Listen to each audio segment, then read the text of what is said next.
मोठी बातमी आपण बघतोय। शिवसेना पक्ष आणि चिन्हासंदर्भात सुप्रीम कोर्टात पुन्हा सुनावणीला सुरुवात झालेली आहे। महत्त्वाची अपडेट आपण बघतोय।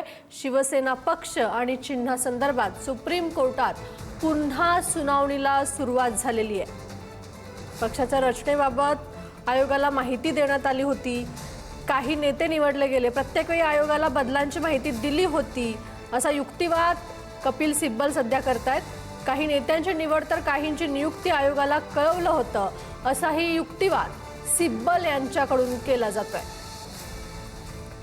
शिवसेना पक्ष आणि चिन्हाबाबतची सुप्रीम कोर्टात सुनावणी सुरू आहे, त्या संदर्भातले अपडेट आपण बघतोय। 2018 मध्ये पक्ष घटनेत केलेले बदल आम्ही आयोगाला कळवले होते असाही युक्तिवाद कपिल सिब्बल यांनी केलाय। आपले प्रतिनिधी संदीप राजगोळकर आपल्याशी जोडले गेलेले आहेत। महत्त्वाचा अपडेट आपण बघतोय। शिवसेना पक्ष आणि चिन्हासंदर्भात सुनावणीला ही सुरुवात झालेली आहे। काय अपडेट आहे संदीप? तेजस्विनी, प्रामुख्यानं खरी शिवसेना कुणाची, पक्षाचं चिन्ह जे आहे ते कुणाचं आणि आमदार अपात्रता या सुनावणीकडे संपूर्ण राज्याचं लक्ष लागलेलं आहे।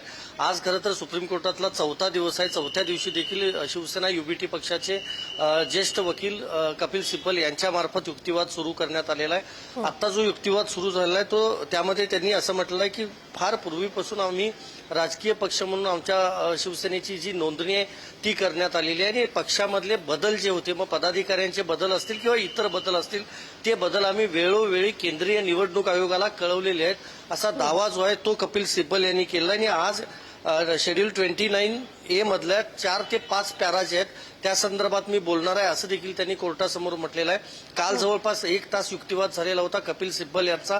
4 वाजता खरं तर सुप्रीम कोर्टाचं कामकाज संपतं आणि आज पुन्हा वेळ देण्यात आलेली होती आणि त्यानुसार कपिल सिब्बल यांनी हा युक्तिवाद चालू केलाय। प्रामुख्यानं जर बघायला गेलं तर आज सगळे नेते देखील उपस्थित आहेत। शिवसेना शिंदे पक्षाकडून नरेश म्हस्के उपस्थित आहेत आणि शिवसेना युबीटी पक्षाकडून संजय राऊत, अरविंद सावंत आणि अनिल देसाई हे तिघही खासदार सध्या सर्वोच्च न्यायालयामध्ये उपस्थित आहेत। एक तर प्रामुख्यानं काल जोरदार युक्तिवाद केलेला होता कपिल सिब्बल यांनी की राजकीय फूट कशी तुम्ही मान्य करू शकता। विधिमंडळातली ती फूट होती, त्यामुळे याला राजकीय फूट म्हणता येत नाही असं म्हणत त्यांनी थेट उपमुख्यमंत्री एकनाथ शिंदे यांच्या मुख्य नेता या पदावरच आक्षेप घेतलेला होता।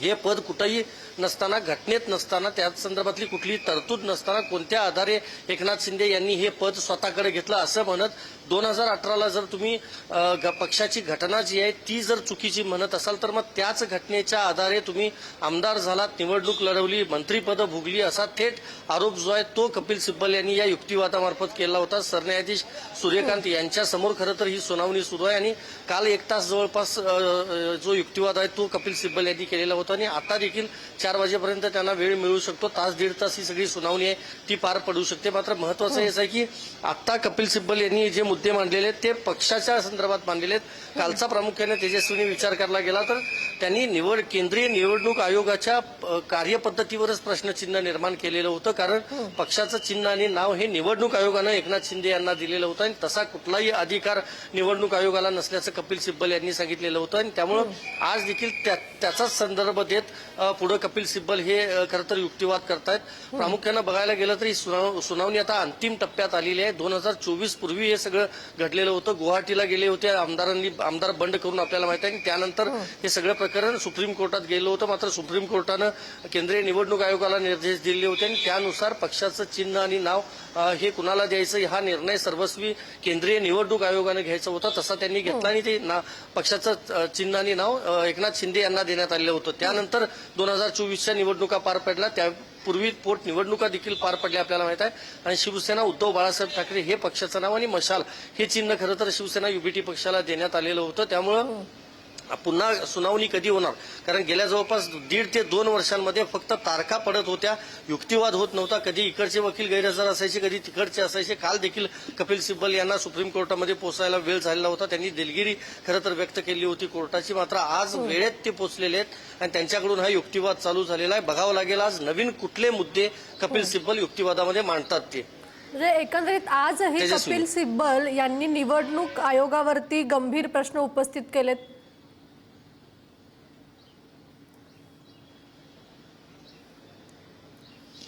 नाही, निवडणूक आयोगावर अजून ते बोललेले नाहीत असं म्हणता येईल, कारण फक्त त्यांनी असंच म्हटलेलं आहे की राजकीय पक्ष म्हणून आम्ही नोंदणीकृत झालेलो आहोत. कारण आपल्याला माहित आहे देशात भरपूर राजकीय पक्ष आहेत, अनेक राजकीय पक्ष आहेत आणि त्यापैकी एक शिवसेना युबीटी हा पक्ष आहे.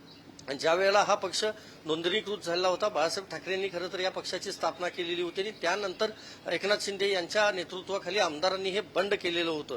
मात्र महत्वाचं हेच आहे की सिब्बल यांनी असं सांगितलं होतं की ही राजकीय फूट नव्हती, ही विधिमंडळ पक्षातली फूट होती. कारण आमदार आणि खासदार यांनी बंड केलेलं होतं, त्यामुळे ही राजकीय पक्षातली फूट म्हणता येत नाही असं म्हणत त्यांनी थेट काँग्रेस पक्षातलं एक उदाहरण देखील दिलं होतं की युवक अध्यक्ष जे पद असतं काँग्रेस पक्षामध्ये त्याच्यासाठी देखील निवडणूक घेतली जाते असं कपिल सिब्बल यांनी म्हटलं. ते निवडण्याचा अधिकार ही केंद्रीय निवडणूक आयोगाला नाही. त्यामुळे मुख्य नेता पदावर कशा पद्धतीनं दावा एकनाथ शिंदे यांनी केला, कुठल्या घटनेच्या आधारे कुठल्या संविधानाच्या आधारे एकनाथ शिंदे हे त्या पदावर बसलेले होते, असं थेट सवाल त्यांनी कोर्टासमोर काल केलेला होता. त्यामुळे निवडणूक आयोगाच्या कार्यपद्धतीवर काल त्यांनी प्रश्नचिन्ह निर्माण केले होते आणि 23 जानेवारीला संघटनात्मक निवडणूक झाल्याचं सांगितलं, ते आयोगाला कळवलं गेलं होतं असं देखील म्हटलेलं आहे. म्हणजे शिवसेना ज्यावेळा अखंड होती त्यावेळेला त्यांच्या घटनेमध्ये जे बदल झालेले होते किंवा त्या 23 जानेवारीला जे काही बदल करण्यात आलेले होते किंवा संघटनात्मक ज्या काही निवडणुका झालेल्या होत्या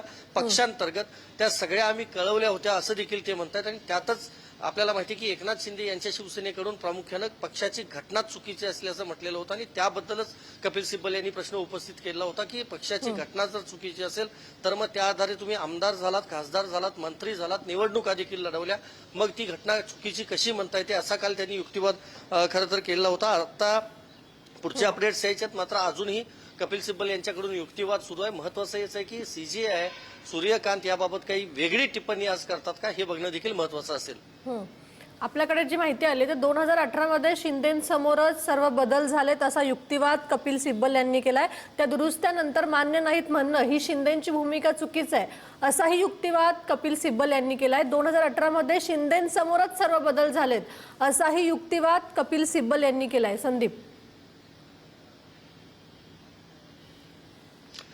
अगदी बरोबर आहे. प्रामुख्यानं बघायला गेलं 2019 मध्ये तेजस्विनी महाविकास आघाडी सरकार अस्तित्वात आलेलं होतं आणि त्यापूर्वी 2018 साली शिवसेनेच्या घटनेमध्ये बदल करण्यात आलेले होते आणि ज्या निवडणुका आहेत त्या देखील झालेल्या होत्या. त्यामुळेच कपिल सिब्बल यांनी हा मुद्दा घेतलेला आहे की एकनाथ शिंदे त्यावेळेला अखंड शिवसेनेमध्ये होते.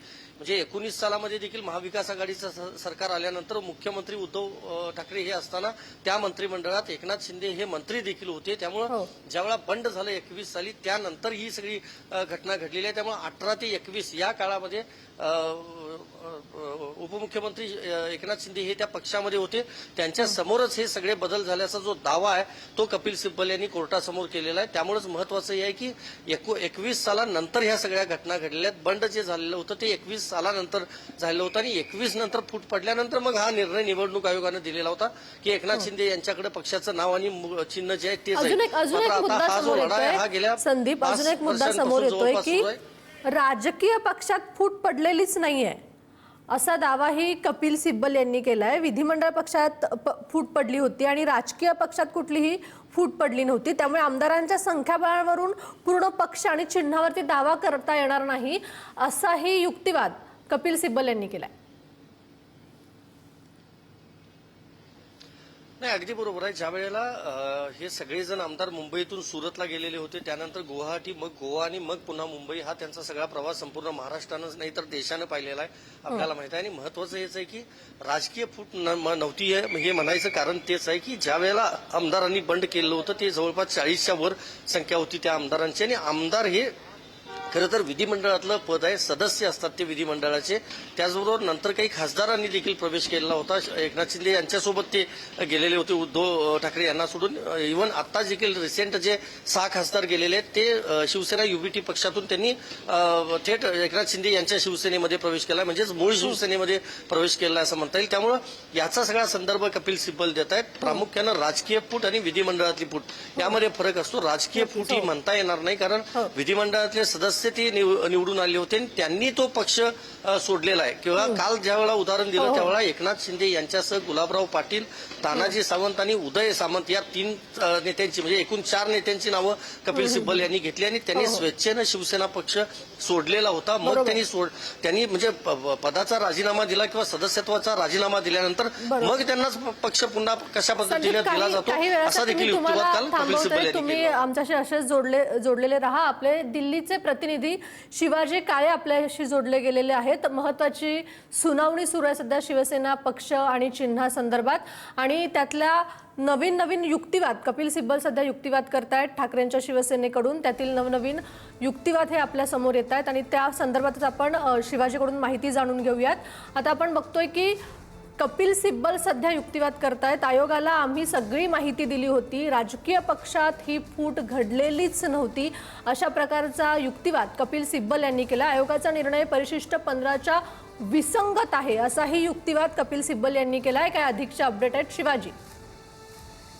आज यामध्ये काल आपण पाहिलं होतं की शिवसेनेचा मूळ पक्ष म्हणजे राजकीय पक्ष, ओरिजिनल पार्टी आणि संसदीय पक्ष, संसदीय पक्षामध्ये फूट झालेली आहे हे एक प्रकारे काल कपिल सिब्बल यांनी सांगितलं होतं.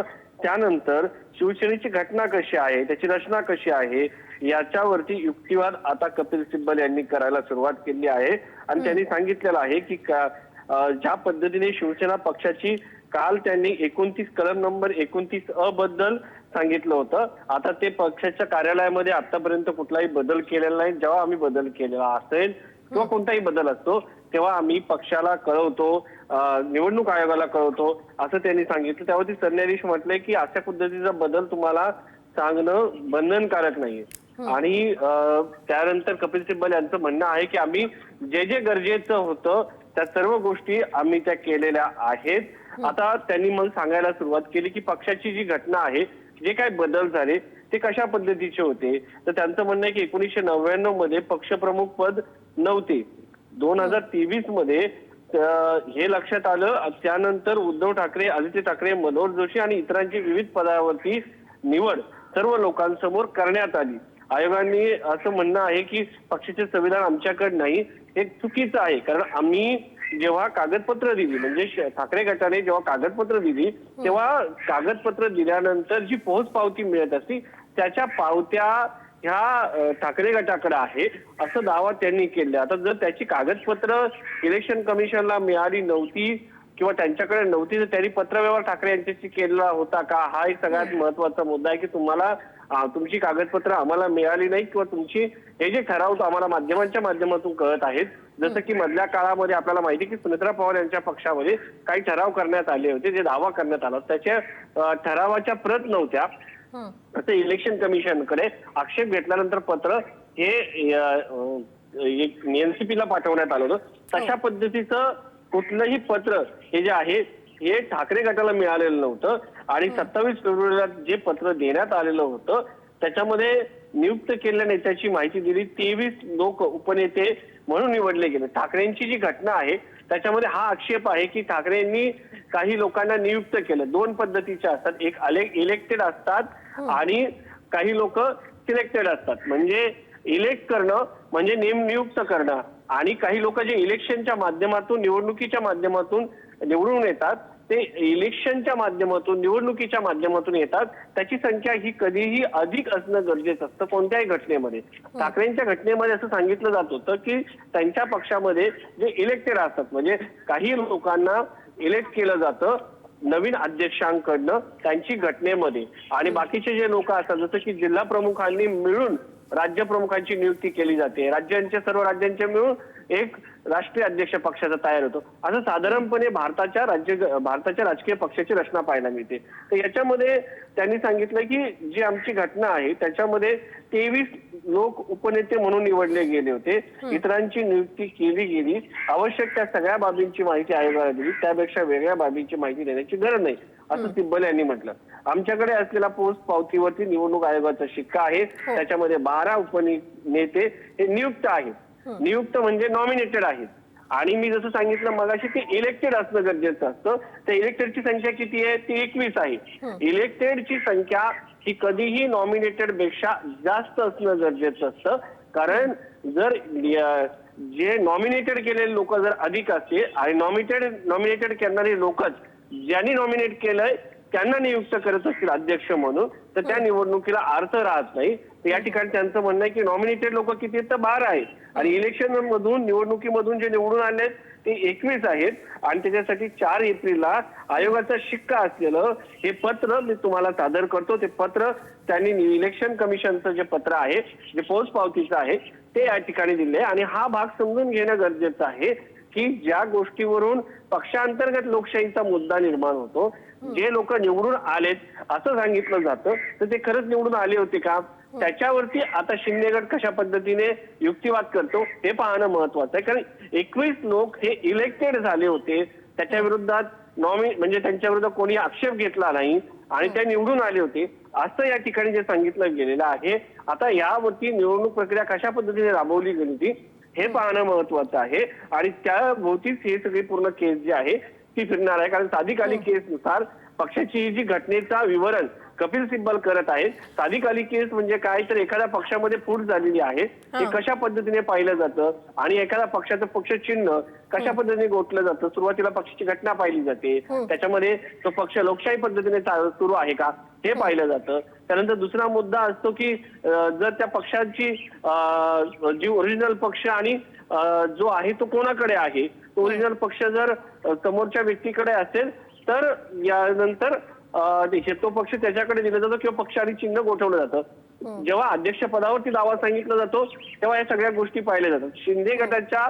आणि ठाकरे गटाच्या या केसमध्ये ठाकरे गटाचं म्हणणं असं आहे की ओरिजिनल पक्षाची घटना ह्या गोष्टी या पाहिल्या गेल्या नाही आणि त्यांनी थेट जी तिसरी टेस्ट होती लेजिस्लेटिव्ह म्हणजे संसदीय लोकशाहीची, ज्यांच्याकडे संख्या अधिक त्यांना हा पक्ष देण्यात आला, हे चुकीचं आहे असं ठाकरे गटाचा युक्तिवाद आहे. एकंदरीत पाहिलं गेलं तर तोच मुद्दा आहे की 2018ला आम्ही जी घटना दिलेली आहे ती घटना तुमच्याकडे पोहोच झाल्याच्या पावत्या आहेत. मग ह्या घटना तिथे जर यांच्याकडे मिळाल्या नव्हत्या तर यांनी पत्रव्यवहार करणं गरजेचं होतं. 2019ला ज्या लोकसभा निवडणुका झाल्या त्याच्याबद्दल कोणी आक्षेप घेतला नाही. एकंदरीत जर पाहिलं गेलं तर या सगळ्या बाबतीमध्ये या ठिकाणी आता युक्तिवाद होताना पाहायला मिळतोय आणि सगळ्यात महत्वाचं म्हणजे यामध्ये त्यांच्याकडे कागदपत्र आहेत हे त्यांचं म्हणणं आहे. सिब्बलने आता पुढे सांगायला सुरुवात केलेली आहे की पक्षाची घटना कशी आहे, पक्षाची रचना कशी आहे. तर पक्षामध्ये कोषाध्यक्ष निवडून आलेले नाहीत सिब्बल म्हणतात, मात्र संपर्क प्रमुख, जिल्हा प्रमुख यांची निवडणूक घेण्याची गरज आहे का? काही गरजच नाही. कोर्ट म्हणतं नेता म्हणजे काय, पक्षातला की विधिमंडळातला? सिब्बल म्हणतात पक्ष संघटनेचे पद आहे. बघा, निवडून येणं काय गरजेचं आहे? जिल्हा प्रमुख निवडून येणं गरजेचं आहे का? का सगळ्या तालुका प्रमुखांनी मिळून एक जिल्हा प्रमुख नियुक्त करणं गरजेचं अपेक्षित आहे का? अशा सगळे जे मुद्दे आहेत ते या ठिकाणी सांगितलं. ते म्हणतात की नेता म्हणजे काय, पक्षातली की विधिमंडळातला? आता ते म्हणतात की पक्ष नेतेपद कसं तुम्ही गृहीत धरता, नेत्यामध्ये कुठला, ओरिजिनल पक्षातला की संसदीय पक्षातला? तर ते म्हणतात की मी लोकशाही मधील जो संसदीय पक्ष त्याबद्दल बोलत नाही, तो ओरिजिनल पार्टी ज्याचा जन्मातून पुढे लोक निवडून येतात, त्याच्या पक्ष चिन्ह, ध्येय, धोरणावरती, विचारधारेवरती लोक मतदान करतात, ते म्हणजे कोर्टाला सांगतात की तो ओरिजिनल पक्ष. त्याच्याबद्दल मी सांगतोय असं कपिल सिब्बल म्हणतात. निवडणूक आयोगात पॅरा 15 म्हणजे पॅराग्राफ 15 मधल्या वादाची चर्चा करत आहे. तो वादच नाहीये. आयोग म्हणत आहे की एकाधिकारशाही असलेलं ठाकरेंचं हे संविधान आहे. तर त्याच्यामध्ये आपण मगाशी सांगितलं होतं की इलेक्टेड आणि नॉमिनेटेडची संख्या ही कधीही इलेक्टेड पेक्षा कमी असणं गरजेचं असतं आणि ठाकरेंच्या संविधानामध्ये 12 नेते हे उपनेते केलेले 21 नेते हे इलेक्टेड असतात, लोकांमधून निवडून गेलेले असतात, त्याच्यासाठी निवडणूक घेतली जाते असं त्या ठिकाणी कपिल सिब्बल सांगतात आणि 12 जे आहेत ते अध्यक्ष या ठिकाणी नियुक्त करतात, जो अध्यक्ष असेल तो. आता या ठिकाणी जर आपण पाहिलं गेलं तर पक्षाच्या प्रतिनिधी सभेत नेते, उपनेते, संपर्क प्रमुख, जिल्हा प्रमुख असे सगळे नेते असतात, ते पक्षप्रमुख निवडतात. त्यामुळे पक्षप्रमुखांची निवड योग्य पद्धतीने केली आहे. आता इथे एक मुद्दा आहे, जिल्हा प्रमुखांची नियुक्ती करणं गरजेचं आहे की ते निवडून येणं गरजेचं आहे, यावरती शिंदे गटाचं युक्तिवाद आपल्याला पाहणं गरजेचं आहे. कारण ज्या प्रतिनिधी सभेमध्ये जे प्रतिनिधी आहेत ते निवडून येतात का? कारण काँग्रेसचे जे जिल्हा प्रमुख असतात किंवा प्रदेशाध्यक्ष असतात ते पण बऱ्यापैकी नियुक्त केले जातात, मात्र त्यांच्यामध्ये जी नियुक्ती होती त्याच्यामध्ये जे लोक असतात देशभरातील त्यांना मतदानाचा अधिकार असतो आणि तो मतदानाचा अधिकार जो आहे तो या लोकांना दिलेला आहे, कारण ते निवडून आलेले आहेत. त्यांच्यामध्ये युवक काँग्रेसच्या निवडणुका होतात. अशा पद्धतीने काही निवडणुका झालेल्या आहेत का ठाकरे यांच्या पक्षामध्ये, याचा युक्तिवाद शिंदे यांच्याकडनं केला जाईल. कारण ज्या प्रतिनिधी सभेमध्ये नेत्यांची निवड म्हणजे पक्षप्रमुखांची निवड केली जाते ते सगळे नॉमिनेटेड आहेत का? नेते, उपनेते, संपर्क प्रमुख, जिल्हा प्रमुख ते, आणि हे सगळं कोण ठरवतं? तर पक्षप्रमुख ठरवतात. आणि ते कोण आहेत? तर ते नॉमिनेटेड आहेत, ते इलेक्टेड नाहीत. पण मात्र आता याच्यामध्ये कपिल सिब्बल यांचं म्हणणं आहे की त्यांची नियुक्ती ही ठाकरे करतात, पक्षप्रमुख करतात, आणि नंतर ते नॉमिनेटेड लोक हे पुढे जाऊन आपल्याला जर पाहायला गेलं तर तेच लोक अध्यक्षांची नियुक्ती केली जाते. त्यामुळं हा मुद्दा जो आहे कपिल सिब्बल कशा पद्धतीने मांडतात हे पाहणं महत्वाचं आहे. शिवसेना प्रमुख हे पद बाळासाहेब ठाकरे यांच्या निधनानंतर पूर्णतः बंद करण्यात आले होते. त्यानंतर पक्षाच्या प्रमुखांसाठी पक्षप्रमुख हे पद तयार करण्यात आले होते. याबद्दलही निवडणूक आयोगाला माहिती देण्यात आली होती आणि ही माहिती जी आहे ती इलेक्शन कमिशनला दिली होती, अशी माहिती सर्वोच्च न्यायालयामध्ये कपिल सिब्बल या ठिकाणी सांगत आहे.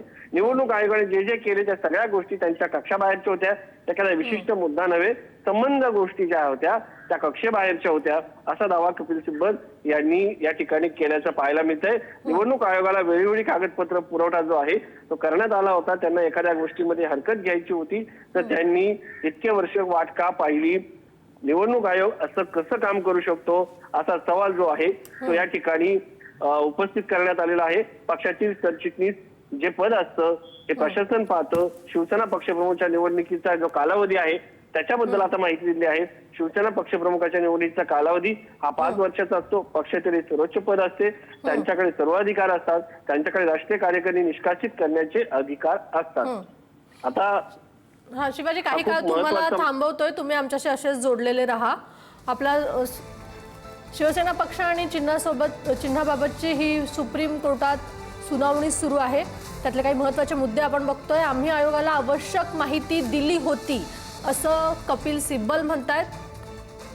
कायद्यानुसार जे कळवणं आवश्यक होतं ते त्यांनी निवडणूक आयोगाला पत्राद्वारे कळवलं होतं असंही कपिल सिब्बल म्हणतायत. पक्षाच्या पदाधिकाऱ्यांची नावे आयोगाला देण्यात आली होती असा युक्तिवाद ठाकरेंच्या वकिलांकडून केला जातोय. 2018च्या पक्ष घटनेबाबत आयोगाच्या भूमिकेवरती आक्षेप त्यांनी घेतलाय. निवडणूक आयोग म्हणत आहे की 2018ची पक्ष घटना उपलब्ध नाहीये. आयोगाला आवश्यक कागदपत्र देण्यात आली होती आणि त्यामुळे आयोगाचे हे म्हणणे सोयीस्कर भूमिका घेण्यासारखे आहे. आम्ही आयोगाला आवश्यक माहिती दिली होती. तर आपल्यासोबत वकील मंजुनाथ कक्कलमेली जोडले गेलेले आहेत. तर सर, शिवसेना पक्ष आणि चिन्हाबाबतची ही सुप्रीम सुनावणी आपण बघतोय आणि कपिल सिब्बल सध्या युक्तिवाद करतायत. आयोगाला सोयीनुसार पक्ष आणि चिन्हाबाबत निर्णय घ्यायचा होता असा युक्तिवाद कपिल सिब्बल यांनी केलाय. नेता म्हणजे काय, पक्षातील की विधिमंडळातील, असा सवाल कोर्टाने विचारला. यावरती नेता हे पद पक्ष संघटनेतील असं उत्तर वकील कपिल सिब्बल यांनी दिलंय. तुमची प्रतिक्रिया? नक्कीच गेल्या काही दिवसापासून आपण या आर्ग्युमेंट्स ऐकतोय आणि त्याच्यामधून आजचा जो युक्तिवाद कपिल सिब्बल साहेब करत आहेत मोस्टली पार्टीमधील इंटरनल स्ट्रक्चर बद्दल बोलतायत. थोडक्यात नेता पद आला आणि त्याच्यानंतर उपनेता पद आला आणि त्याच्यानंतर जिल्हा अध्यक्षापर्यंत सगळं वर्गीकरण आणि तो स्ट्रक्चर हेरार्की कशी आहे त्याबद्दल ते एक्सप्लेन करतायत. आणि त्यांचं म्हणणं असं आहे की त्याच्यामध्ये या सगळ्या पदांमध्ये डेमोक्रेटिक सेटअप पद्धतीने निवडणुका होतातच का किंवा घ्याव्या लागतातच का. म्हणजे जर समजा गट नेता जर प्रमुखाची निवडणूक ही 100% डेमोक्रेटिक पद्धतीने होते, लोकशाही पद्धतीने होते, परंतु त्या अर्थी जिल्हा अध्यक्षांचा पदाचा सुद्धा निवडणूक तुम्ही डेमोक्रेटिक पद्धतीने व्हावं असं म्हणताय का. आणि त्यासोबतच त्यांनी खूप मोठा आक्षेप निवडणूक आयोगानं दिलेल्या आदेशावर आहे. तो म्हणजे आता आपण चर्चा करत असताना सांगितलेल्या गोष्टी, जो अमेंडमेंट 2018 साली करण्यात आलेला होता यांच्या म्हणण्याप्रमाणे, थोडक्यात ठाकरे गटाच्या म्हणण्याप्रमाणे त्यांनी तिथे दाखल केलेला होता, सबमिट केलेला होता, परंतु निवडणूक आयोग त्याच्यावर आक्षेप घेते आणि त्यांनी सबमिट केलेलं नाही असं म्हणणं आहे.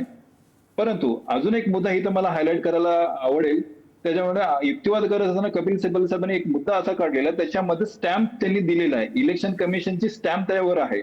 याचाच अर्थ आम्ही तो दाखल केलेला आहे आणि त्याला अनुसरून ते म्हणत आहेत की जर मी हे डॉक्युमेंट फोर्ज डॉक्युमेंट दाखल करत नाहीये, तसं जर डॉक्युमेंट असेल किंवा तसं जर इलेक्शन कमिशनचं म्हणणं असेल तर त्यांनी माझ्या विरुद्ध कारवाई करावी, डिसिप्लिनरी कारवाई करावी, असे सुद्धा ते म्हणत आहेत. सो इन सेन्स याचाच अर्थ असा की थोडक्यात त्यांना असं म्हणायचं आहे की 2018 साली जो अमेंडमेंट त्यांनी दाखल केलेला होता, थोडक्यात ठाकरे गटाने जो दाखल केलेला होता तो व्यवस्थित आणि कायदेशीर पद्धतीने दाखल केलेला होता. त्यावेळी ओसी म्हणून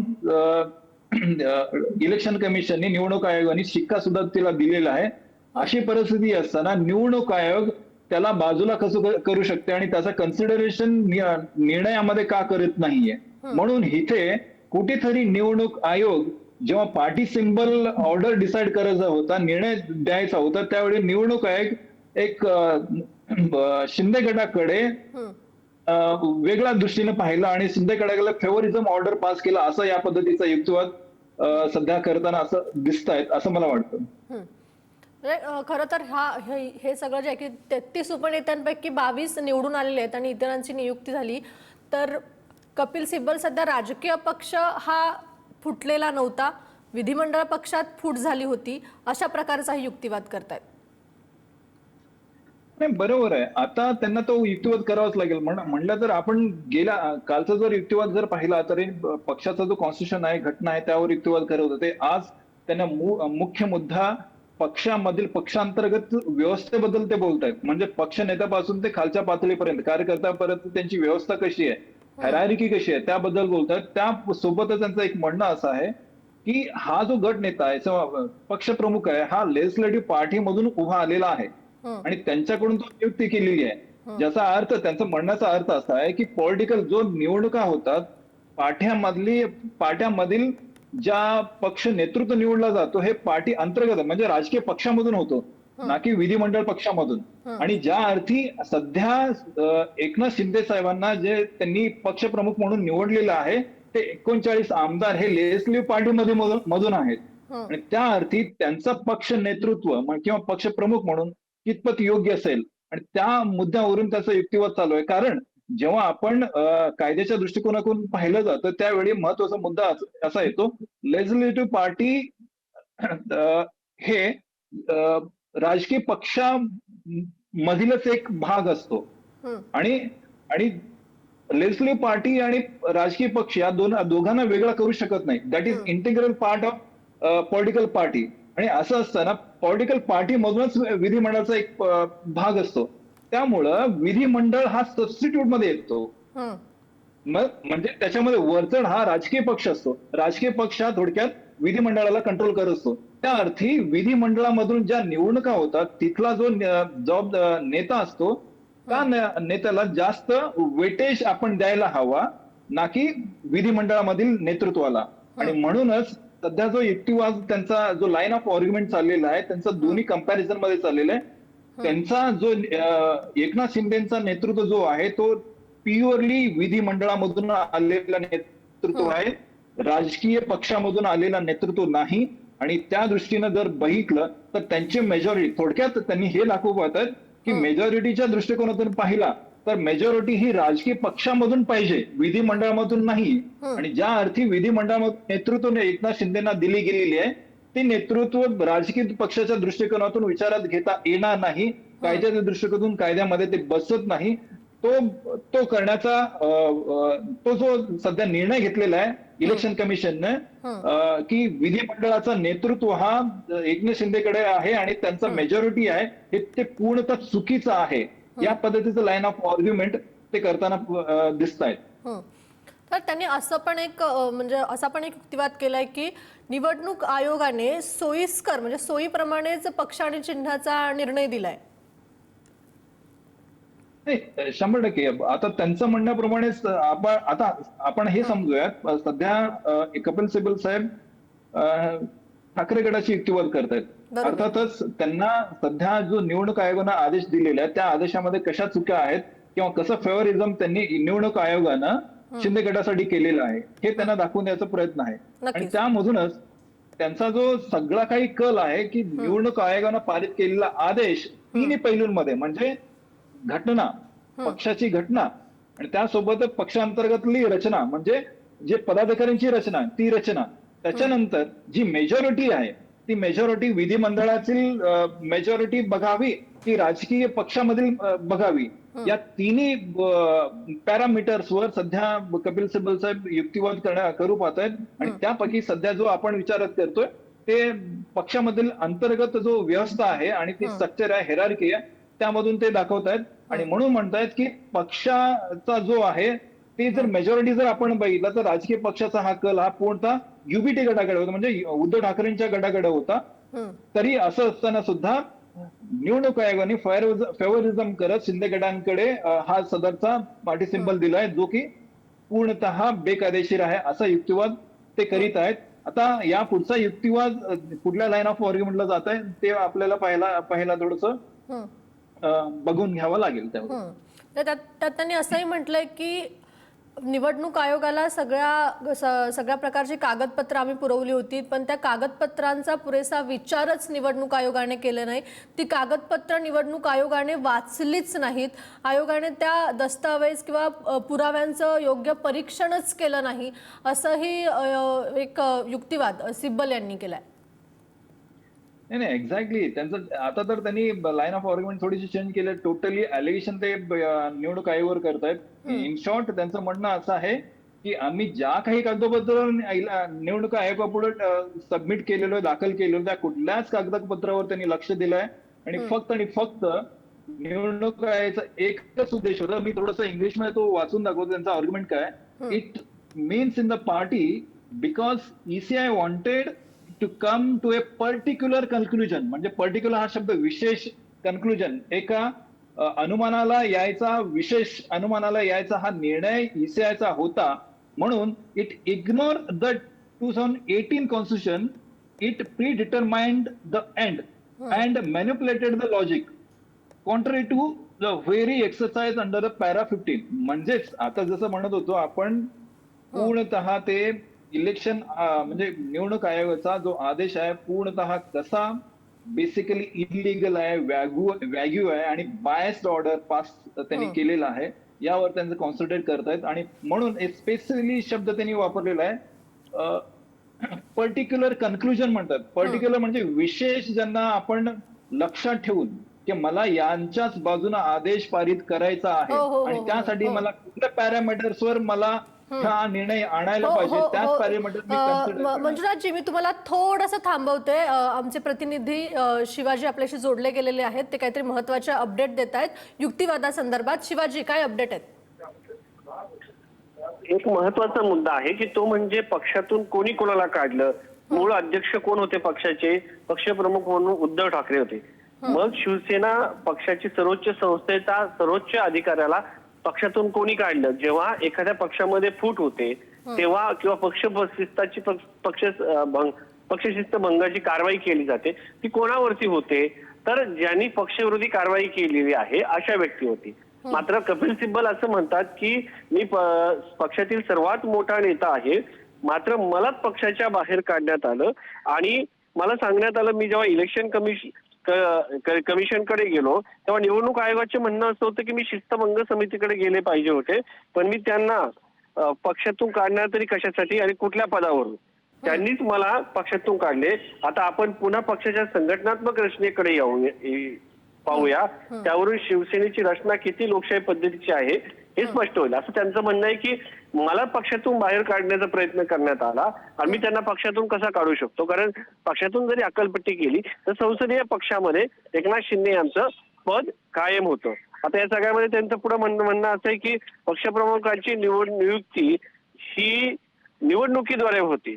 राष्ट्रीय कार्यकारिणी ही पक्षाची सर्वोच्च राष्ट्रीय कार्यकारी संस्था आहे. उपनेते आणि इतर पदाधिकाऱ्यांच्या पक्षाच्या संघटनात्मक रचनेत समावेश असून हे लोक ही निवडणुकीमध्ये सर्वोच्च संस्थेमधून पक्षप्रमुखांची नियुक्ती केली जाते. त्यानंतर पक्षप्रमुख जे नियुक्त होतात ते जिल्हा प्रमुख, उपजिल्हा प्रमुख, शाखा प्रमुख इथपासून सर्वांची नियुक्ती केली जाते. आता सरन्यायाधीशांनी म्हटलंय की शिवसेना नेत्यांची निवड होते म्हणजे नक्की कोणता, संसदीय की पक्षातला. त्यांचं म्हणणं आहे की राजकीय पक्षाचा, असं त्यांनी या ठिकाणी तर्क दिल्याचं पाहायला मिळतंय. आता कोर्टाने सांगितलं की तुमची पक्षाची जी संघटनात्मक रचना आहे ती देखील समजून सांगा. त्यावरती कपिल सिब्बल म्हणतात पक्षप्रमुख या पदाकडे सर्वाधिकार आहेत. काही घटकांनी समाजवादी पक्ष आणि इतर राजकीय वादविवादांचे या ठिकाणी संदर्भ दिले होते, मात्र या ठिकाणी पक्ष संघटना ठाकरे यांच्याकडे होती असं सांगितलं. म्हणजे आपल्याला माहिती आहे की मुलायमसिंग यादव आणि अखिलेश यादव यांच्यामध्ये वाद झाला होता आणि त्यामध्ये अखिलेश यादव यांनी थेट पक्षाच्या अध्यक्षपदावरती दावा केला होता, ना की संसदीय पक्षामध्ये फूट होती. हे समजून घेणं गरजेचं आहे. कारण जेव्हा अखिलेश यादव यांच्या समाजवादी पक्षामध्ये फूट झाली तेव्हा मुलायमसिंग यादव अध्यक्ष असताना अखिलेश यादव यांनी थेट पक्षाचं अध्यक्षपद हे त्यांच्याकडे यावं यासाठी दावा केला होता. मात्र या प्रकरणामध्ये एकनाथ शिंदे यांनी संसदीय पक्षातील म्हणजे आमदार खासदार यांना एकत्र येऊन ते त्यांच्यासोबत घेतलेले आहेत आणि त्यांनीच पक्ष आपला असं सांगितलेलं आहे. त्यामुळे ते प्रकरण आणि हे प्रकरण वेगळं आहे असं कपिल सिब्बल यांनी म्हटलेलं आहे. आणि त्यांनी या ठिकाणी असंही सांगितलं की मुलायमसिंग हे माझे अत्यंत जवळचे मित्र होते, तरीही मी त्यांच्या मुलाच्या वतीनं कोर्टात युक्तिवाद केला होता. ती केस अखिलेश यादव हे जिंकले होते. आता हे प्रकरण मला पूर्ण माहिती आहे त्याचा आणि हे शिवसेनाचा प्रकरणाचा कुठलाही संबंध नाही असं या ठिकाणी सांगण्यात आलं होतं. याच्यानंतर अफिडेव्हिट मध्ये सदस्य संख्या किती होती दोन्ही गटाकडून याबद्दल कोर्टाकडून विचारणा झाली. जे इलेक्शन कमिशनकडे अफिडेव्हिट सादर केले होते प्रतिज्ञापत्र शिवसेना पक्षाच्या वतीने तर ते किती होते, तर त्याच्यावरती प्रश्नचिन्ह जे आहे ते कोर्टाकडे उपस्थित केलं होतं. विधिमंडळ पक्ष फुटला त्याचे परिवर्तन राजकीय पक्ष फुटण्यात होऊ शकतात असं देखील कोर्टाने म्हटलेलं आहे. हे महत्वाचं आहे. कोर्ट म्हणतं अफिडेव्हिट संख्या वेगवेगळ्या घटकांकडे कमी जास्त असेल तर त्याच्यावरून कसं ठरवायचं की पक्ष कोणाचा आहे. समजा जे अफिडेव्हिट भरवण्यात आले होते ठाकरे गटाच्या वतीनं आणि शिंदे गटाकडनं देखील मोठ्या प्रमाणात अफिडेव्हिट जे होते ते इलेक्शन कमिशनकडे सादर करण्यात आले. आता त्याच्यावरून कसं ठरवायचं पक्ष कोणाचा आहे. दुसरा प्रश्न त्यांनी विचारला होता विधिमंडळ पक्ष फुटला त्याचे परिवर्तन राजकीय पक्ष फुटण्यात होऊ शकते का. कारण जेव्हा आमदार खासदार जे असतात ते पक्षाच्या तिकिटावर निवडून येतात, मात्र मूळ पक्षाचे प्रतिनिधी म्हणून देखील हे जनतेमध्ये काम करतात. ज्या पद्धतीने ते ड्युअल सदस्यपद असतं, एक पक्षाचं असतं आणि एक विधिमंडळ पक्षाचं असतं, तर विधिमंडळ पक्षाचं जरी ते जनप्रतिनिधी म्हणून काम करत असतील लोकप्रतिनिधी म्हणून काम करत असतील त्याच वेळेस ते विधिमंडळ पक्षाच्या वतीनं पलीकडे जाऊन ओरिजिनल पक्षाचं देखील काम करत असतात. त्यामुळे ती फूट म्हणजे राजकीय पक्षात फूट होऊ शकत नाही का असा सवाल कोर्टाने केला होता. त्यावरती कोणताही निर्णय कठीण परिस्थितीमध्ये कपिल सिब्बल म्हणतात लोकशाही मार्गाने घेतला जावा असं ते म्हणतात. त्यानंतर कोर्टाची प्रश्नांची सरबत्ती सुरूच असते. त्यानंतर विधिमंडळ पक्षात फूट झाली असती तर ग्राउंड रियालिटी बघितली पाहिजे, ती वेगळी असते असं देखील या ठिकाणी सिब्बल म्हणतात. एकनाथ शिंदे यांना केवळ आमदारांची संख्या हा निकष लावून मुख्यमंत्री पद देण्यात आलं, त्यावेळी ग्राउंड रियालिटी तपासणी गेली नाही. मुख्यमंत्री पद एकनाथ शिंदे यांची निवड बेकायदेशीर होती. कुठल्याही गोष्टीची संघटनेची माहितीची शहानिशा न करता एकनाथ शिंदे यांना थेट मुख्यमंत्रीपदी बसवण्यात आलं. आता या ठिकाणी जर आपण पाहिलं गेलं तर आमदारांची संख्या त्यांच्या सोबत आहे, मात्र ते आमदारांच्या विरोधात पक्षांतर बंदीचा कायदा जो होता परिशिष्ट 10चा तो लावण्यात आला नाही. त्याच्यासाठी खूप दिवस सुनावणी चालली. जे आमदार यासाठी अपात्र ठरू शकतात अशी संख्या असते त्यांना मतदानाचा अधिकार देण्यात आला. हे अनेक प्रश्न आहेत आणि या सगळ्या गोष्टींचा विचार न करता एकनाथ शिंदे यांच्या मुख्यमंत्री पदावरती जी नियुक्ती झालेली आहे त्याच्यावरतीच या ठिकाणी आता कपिल सिब्बल यांनी प्रश्नचिन्ह उपस्थित केल्याचं पाहायला मिळतं. एकंदरीत जर पाहिलं गेलं तर मात्र कोर्टाने या ठिकाणी मोठ्या प्रमाणात प्रश्नांची सरबत्ती केलेली आहे. जर विधिमंडळ पक्ष फुटला तर तो ओरिजिनल पक्ष फुटला नाही असं कसं म्हणता येईल असाही प्रश्न त्यांनी उपस्थित केलेला आहे. कारण जे विधिमंडळ पक्षाचे प्रतिनिधी असतात तेच खऱ्या अर्थानं इकडे बाहेर जनतेचे पक्षाची भूमिका जी आहे जनतेमध्ये मांडत असतात आणि त्यांची भूमिका म्हणजेच पक्षाची भूमिका देखील असते. अशा परिस्थितीमध्ये ओरिजिनल पक्षामध्ये देखील फूट झाली नाही असं कसं म्हणता येईल असं देखील कोर्टाने या ठिकाणी प्रश्न उपस्थित केल्याचं आपल्याला पाहायला मिळतं. शिवाजी, तुमच्याकडून आपण युक्तिवादाचे अपडेट जाणून घेत राहू. आपल्यासोबत वकील मंजुनाथ कक्कलमेली आहेत, त्यांच्याकडून आपण या सगळ्या संदर्भातील विश्लेषण जाणून घेऊयात. विधिमंडळात पडलेली फूट म्हणजे प्रतिज्ञापत्रात दोन्ही गटाकडे किती संख्याबळ होतं, किंवा पुन्हा आपण ज्या मुद्द्यावरती चर्चा करत होतो की राजकीय पक्ष फुटला म्हणजे विधिमंडळाचा पक्ष फुटला हा नाही का, का विधिमंडळाचा पक्ष फुटला तर राजकीय पक्षात ती फूट नाही का, असा उलट प्रश्न कोर्टाने कपिल सिब्बल यांना केलाय. त्याच भोवतीने पुन्हा हा सगळा युक्तिवाद फिरताना दिसतोय. नक्कीच. खरं तर आपण या मुद्द्यावर कालच्या चर्चेमध्ये सुद्धा हा मुद्दा मांडला होता आणि काल सुद्धा माझा हाच ओपिनियन होता. इनफॅक्ट या मुद्द्यावर अजून कोर्ट काही निरीक्षण मांडलेलं नव्हता. आज कोर्ट त्या मुद्द्यावर निरीक्षण मांडतोय. तर मला सांगायचं आहे की जेव्हा आपण एका पक्षाचा विचार करतोय किंवा मेजॉरिटीचा विचार करतोय, पक्ष म्हटल्यावर मगाशी म्हटल्यासारखं एक राजकीय पक्ष असतो आणि त्या पक्षा अंतर्गतच विधिमंडळ पक्ष असतो. आणि ज्या अर्थी आता समजा शिवसेना आहे, शिवसेनेच्या मध्ये 55 आमदार होते. तत्कालीन स्थिती आपण जर पाहिलं तर 55 आमदार होते आणि 21 खासदार होते. त्यापैकी 12 खासदारांनी शिंदे गटाला सपोर्ट केला आणि त्यावेळी 39 आमदारांनी शिंदे गटाला सपोर्ट केला. तर आता परिस्थिती अशी उद्भवते की त्याच्यामध्ये मेजॉरिटी कोणाकडे. आता ज्या अर्थी आपण म्हणतोय, कपिल सिब्बल साहेब युक्तिवाद करतायत की विधिमंडळामध्ये त्यांची मेजॉरिटी आहे, राजकीय पक्षामध्ये मेजॉरिटी नाही. आणि ज्या अर्थी आता जज साहेबांनी विचारला की विधिमंडळामधील मेजॉरिटी डझंट मीन दॅट की राजकीय पक्षामध्ये सुद्धा त्यांची मेजॉरिटी असू शकत नाही का, तर त्याला माझं उत्तर असं असेल की राजकीय पक्ष म्हटल्यावर आपण आता समजतो शिवसेना आहे, शिवसेनेमध्ये आमदार आहेत, खासदार आहेत. आता ते सत्तेमध्ये आहेत. सत्तेमध्ये असताना त्यांच्याकडे मंत्रिपद आहेत, म्हणजेच ते लेजिस्लेटिव्ह पार्टी मधले घटक झाले, आमदार झाले. तर असं असताना सुद्धा आपण हेही पाहतोय की त्याच मंत्र्यांकडे, त्याच आमदारांकडे राजकीय पद सुद्धा आहेत. राजकीय पद म्हणजे अर्थात पक्षाची पदभार सुद्धा आहे, जबाबदारी सुद्धा आहेत. लेट्स से जिल्हा संपर्क प्रमुख असू द्यात किंवा जिल्हा अध्यक्ष असू द्यात किंवा एखादा प्रतोद असू द्यात, गटनेता असू द्यात, उपनेता असू द्यात, असे पक्षांतर्गत जबाबदारी सुद्धा त्या आमदार खासदारावर किंवा त्या मंत्र्यांवर सुद्धा असतो.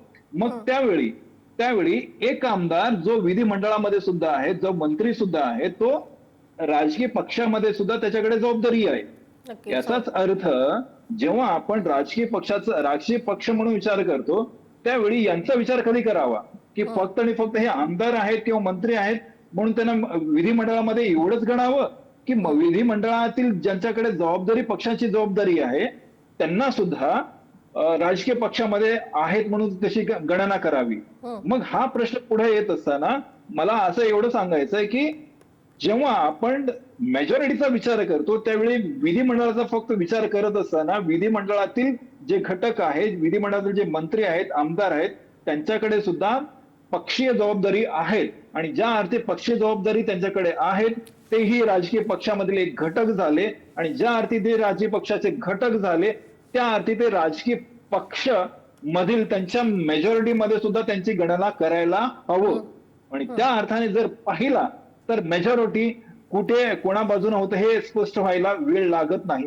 आणि म्हणून जर पक्षीय राजकारण आपण बघतो त्यावेळी विधिमंडळातील आमदारांना, खासदारांना, मंत्र्यांना त्यांच्याकडे असलेली राजकीय पदाला दुर्लक्ष करून चालत नाही. त्यांच्याकडे असलेली जबाबदारी म्हणजेच राजकीय पक्षामधील त्यांचा हिस्सा किंवा त्यांचा तो समावेश असा त्यांचा विचार करायला हवा. आणि तसं करत असताना एकूण एक जर समजा 39चा मेरिट असेल, आता लेट्स से अजून एक उदाहरण मी तुम्हाला देतो. आता मनसेचा कालच्या युक्तिवादा वेळी सुद्धा आम्ही मनसेचा उहापोह केला होता नम्रताजी सोबत. आता मनसे गट आहे, मनसे पक्षामध्ये समजा एकच आमदार असेल आणि बाकी राजकीय पक्ष आहे, राजकीय पक्षामध्ये वेगवेगळे घटक आहेत आणि त्याच्यामध्ये वेगवेगळे नेते, उपनेते आहेत आणि प्रवक्ते वगैरे आहेत. तर असं असताना समजा एका पक्षामधील एक जो आमदार आहे तो पक्ष सोडून गेला, याचा अर्थ पूर्ण मेजॉरिटी त्याच्याकडे गेली का? तसं नाही होणार. का? कारण पक्षामध्ये इतरांची जबाबदारी मोठी आहे, इतरांची संख्या मोठी आहे. फक्त एक आमदार, एकुलता एक आमदार जरी असला आणि पक्षामधील इतर जबाबदारी असलेले नेते जर असतील तर एक आमदार गेल्याने पक्ष पूर्णपणे मेजॉरिटी त्या आमदारासोबत गेला असं होणार नाही. आणि म्हणून इथे सुद्धा जेव्हा विधिमंडळामधील बहुमत आपण विचारात घेतोय तर त्यासोबतच विधिमंडळातील जे नेते आहेत ते राजकीय पक्षामध्ये सुद्धा आहेत, त्यांच्याकडे जबाबदारी सुद्धा आहेत. आणि म्हणून जेव्हा आपण मेजॉरिटी या शब्दाचा वापर करतो, test of majority election commission निवडणूक आयोग करीत असतो, त्यावेळी विधिमंडळातील सोबतच त्यांच्याकडे असलेली राजकीय पदाची जबाबदारी या दोघांचं संगनमत करून त्यांनी राजकीय जो मेजॉरिटी हा विचार करण्यात यावा. आणि मला वाटतं याच पद्धतीने विचार सुप्रीम कोर्ट जेव्हा निर्णय देतील त्याच वेळी हा विचार सुद्धा त्या पद्धतीने करेल असं मला वाटतं. तुम्ही आमच्याशी असंच जोडलेले राहा. आमचे प्रतिनिधी संदीप राजगोळकर आपल्याला अपडेट देत आहेत. खरं तर ही अत्यंत महत्त्वाची अशी सुनावणी आहे आणि ही सुनावणी राजकीय पक्ष आणि विधिमंडळ पक्ष या दोन्ही भोवती फिरतीये. फूट म्हणजे नेमका काय असा सवाल कोर्टाने कपिल सिब्बल यांना केलाय. जर तुम्ही म्हणताय की राजकीय फूट म्हणजे विधिमंडळ फूट म्हणजे राजकीय फूट नाही, तर मग असं कसं शक्य आहे असंही कोर्टाने कपिल सिब्बल यांना म्हटलंय. तुमच्याकडचे अपडेट काय आहेत संदीप? नाही, तेजस्विनी जवळपास 50 ते 55 मिनिटं झाली आहेत. कपिल सिब्बल यांचा युक्तिवाद सुप्रीम कोर्टामध्ये सुरू आहे आणि आता महत्वपूर्ण एक आकडेवारी सिब्बल यांनी कोर्टासमोर ठेवली आहे. त्या संदर्भात मी जादा बोलणार नाही, मात्र ही ठेवणं महत्वाचं असल्याचं त्यांनी म्हटलेलं आहे. त्यांनी दावा केलेला आहे की एकनाथ शिंदे यांच्या पक्षाकडे 4 लाख प्राथमिक सदस्य होते, तर शिवसेना उद्धव बाळासाहेब ठाकरे यांच्या पक्षाकडे जवळपास 19 लाख प्राथमिक सदस्य होते. म्हणजे 4 लाख एकीकडे आणि 19 लाख एकीकडे. मग हा न्याय कसा निवडणूक आयोगानं दिला? केंद्रीय निवडणूक आयोगानं कशा पद्धतीनं त्यांना हे पक्षाचं नाव आणि चिन्ह दिलं असा सवाल त्यांनी उपस्थित केला. त्यातच न्यायमूर्ती बागची यांनी एक महत्वाची एक टिप्पणी केलेली आहे. त्या या सुनावणी दरम्यान आपल्याला बघावं लागेल की पक्षात फूट पडली आहे का हे आधी तपासावं लागेल. फूट विधिमंडळ पक्षातनं सुरू होऊ शकते, मात्र त्यानंतर ही फूट पक्षाच्या संघटनेत आणि प्राथमिक सदस्यत्वांपर्यंत पोहोचू शकते असं न्यायमूर्ती बागचींनी म्हटलंय. त्यावर कपिल सिब्बल म्हणतायत बरोबर आहे, हे आम्ही मान्य करतो, मात्र त्याच्यावर उत्तर देताना असं म्हणतायत कपिल सिब्बल की कायद्याच्या दृष्टीनं बघायला गेलं तर फक्त विधिमंडळातल्या पक्षातली फूट पडल्यामुळे राजकीय पक्षात फूट निर्माण होऊ शकत नाही. राजकीय पक्षामधली हे घटनापीठानं ऑलरेडी म्हटलेलं आहे. कारण आपल्याला माहिती आहे यापूर्वी वेगवेगळ्या घटनापीठाच्या समोर ही सुनावणी झाली आहे. ज्यावेळेला 21 साली हे प्रकरण सुप्रीम कोर्टात गेलं होतं त्यावेळेलाच घटनापीठ एक तयार करण्यात आलं होतं आणि त्यांनीच असं म्हटलेलं आहे की ही राजकीय फूट म्हणता येणार नाही, विधिमंडळातली ही फूट आहे. त्याचबरोबर बागची असं देखील म्हणतायत पुढे की घटनापीठानं म्हणजे त्यांनी काय म्हटलं हे देखील सांगितलंय, प्रस्तावित फूट फक्त विधिमंडळ पक्षापुरता मर्यादित ठेवता येऊ शकत नाही. तिचं प्रतिबिंब पक्षाची संघटना आणि प्राथमिक सदस्यत्वामध्ये देखील उमटू शकतं. तर अशा परिस्थितीमध्ये जर विचार केला तर मोठ्या फुटीचा केंद्रबिंदू ते ठरू शकतं. त्यावर सिब्बल असं म्हणतायत पुन्हा एकदा की क्षणभर काय घटनापीठानं काय म्हटलंय ते बाजूला ठेवूया, कारण पॅरा 15 प्रमाणे घटनापीठाने याचा उल्लेख केलेला होता. मात्र आपला युक्तिवाद आम्ही समजून घेतला असं आता न्यायमूर्तींनी म्हटलेलं आहे. म्हणजे सिब्बल यांनी जी काही बाजू मांडली त्याप्रमाणे मी समजून घेतलं आणि सगळ्यात महत्वाचं आता शिवाजीनं सांगितल्याप्रमाणे पक्षप्रमुख हे 13 वर्षांपूर्वीच उद्धव ठाकरे यांची निवड करण्यात आली आहे. त्यामुळे पक्षातले सगळे अधिकारी उद्धव ठाकरे यांच्याकडे आहेत. मग त्यांनाच पक्षातनं कसं बाहेर काढता येईल किंवा त्यांचा पक्ष दुसऱ्याच्या हातात कसा जाईल असा थेट सवाल जो आहे तो त्यांनी कपिल सिब्बल यांनी न्यायालयासमोर उपस्थित केलाय. त्याचबरोबर एक मध्ये अनेक न्यायमूर्तींनी टिप्पणी केली की एकनाथ शिंदे यांना जवळपास 11 राज्यांच्या प्रभारींचा पाठिंबा होता. हे कपिल सिब्बल हे मान्य करतात. तर ज्यावेळेला फूट पडली त्यावेळेला आपल्याला माहिती आहे की राष्ट्रीय स्तरावरची देखील ही फूट पाहायला मिळाली. म्हणजे जसं आमदार आणि खासदार फुटलेले होते किंवा काही पदाधिकारी फुटले होते, तसंच राष्ट्रीय पातळीवर म्हणजे महाराष्ट्राच्या बाहेर देखील शिवसेना होती आणि ते जे पदाधिकारी होते त्यातले काही पदाधिकारी एकनाथ शिंदे यांच्याकडे गेले होते, तर काही पदाधिकारी हे उद्धव बाळासाहेब ठाकरे यांच्याकडे राहिलेले होते.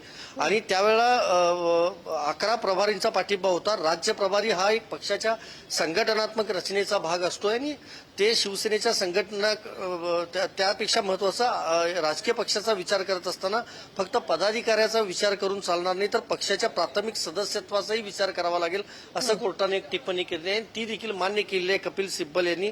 त्यानंतर पक्षामध्ये एका पदानुक्रमाची रचना असते, त्या रचनेमध्ये काही ठिकाणी विधिमंडळ पक्षातल्या सदस्यांचा देखील समावेश होऊ शकतो. म्हणजे आपल्याला माहिती आहे की बऱ्याच वेळेला आमदार खासदार हे देखील त्या पक्षामध्ये जिल्हा प्रमुख पद त्यांनी बसवले भूषवलेला आहे, तालुका प्रमुख भूषवलेला आहे किंवा संपर्क प्रमुख देखील भूषवलेला आहे किंवा जे काही नगरसेवक असतात ते त्या भागातले देखील शिवसेना पक्षाचे भाग म्हणून किंवा एक त्या पदाधिकारी म्हणून काम बघत असतात असं म्हटलंय. विधिमंडळ पक्षातली फूट आणि फूट पडली आणि त्यानंतर ती फूट जर पक्षाच्या प्राथमिक सदस्यत्वापर्यंत पोहोचली तर निवडणूक आयोगानं याचा तपास कशा पद्धतीनं करावा असा सवाल खरं तर उपस्थित केलेला आहे. दुसऱ्या पॅरा 15 प्रमाणे प्रतिस्पर्धी गटाला योग्य मानता येईल का असं म्हणत न्यायमूर्तींनी मांडलेला मुद्दा मला समजलेला आहे असं कपिल सिब्बल यांनी म्हटलंय आणि शेवटी सिब्बल यांनी न्यायालयाचे आभार देखील मानलेत. अजूनही युक्तिवाद चालू आहे. मात्र महत्वाचा आजचा जर विचार केला तर काल केंद्रीय निवडणूक आयोगासमोर आयोगाच्या कार्यपद्धतीवर त्यांनी सिब्बल यांनी जो युक्तिवाद आहे तो केला होता. मात्र आज बघायला गेलं तर प्रामुख्यानं उद्धव बाळासाहेब ठाकरे या पक्षप्रमुखांच्याकडे कसे अधिकार आहेत, त्यांचं पद किती महत्वाचं आहे पक्षामध्ये, त्यांच्याकडे अधिकार कसे आहेत हे सांगायचा प्रयत्न केलाय. त्यामुळे एकंदरीतच एकनाथ शिंदे यांची भूमिका चुकीची होती किंवा त्यांनी कशा पद्धतीनं पक्ष तो आपल्याकडे घेतला हेच सांगायचा प्रयत्न कपिल सिब्बल यांच्याकडून सध्या तरी न्यायालयामध्ये सुरू आहे. तेजस्विनी, तर पक्ष म्हणजे केवळ नेते नाही आहेत, कार्यकर्ते आहेत, पदाधिकारी आहेत असं सुद्धा कोर्टाकडून सांगण्यात आलं.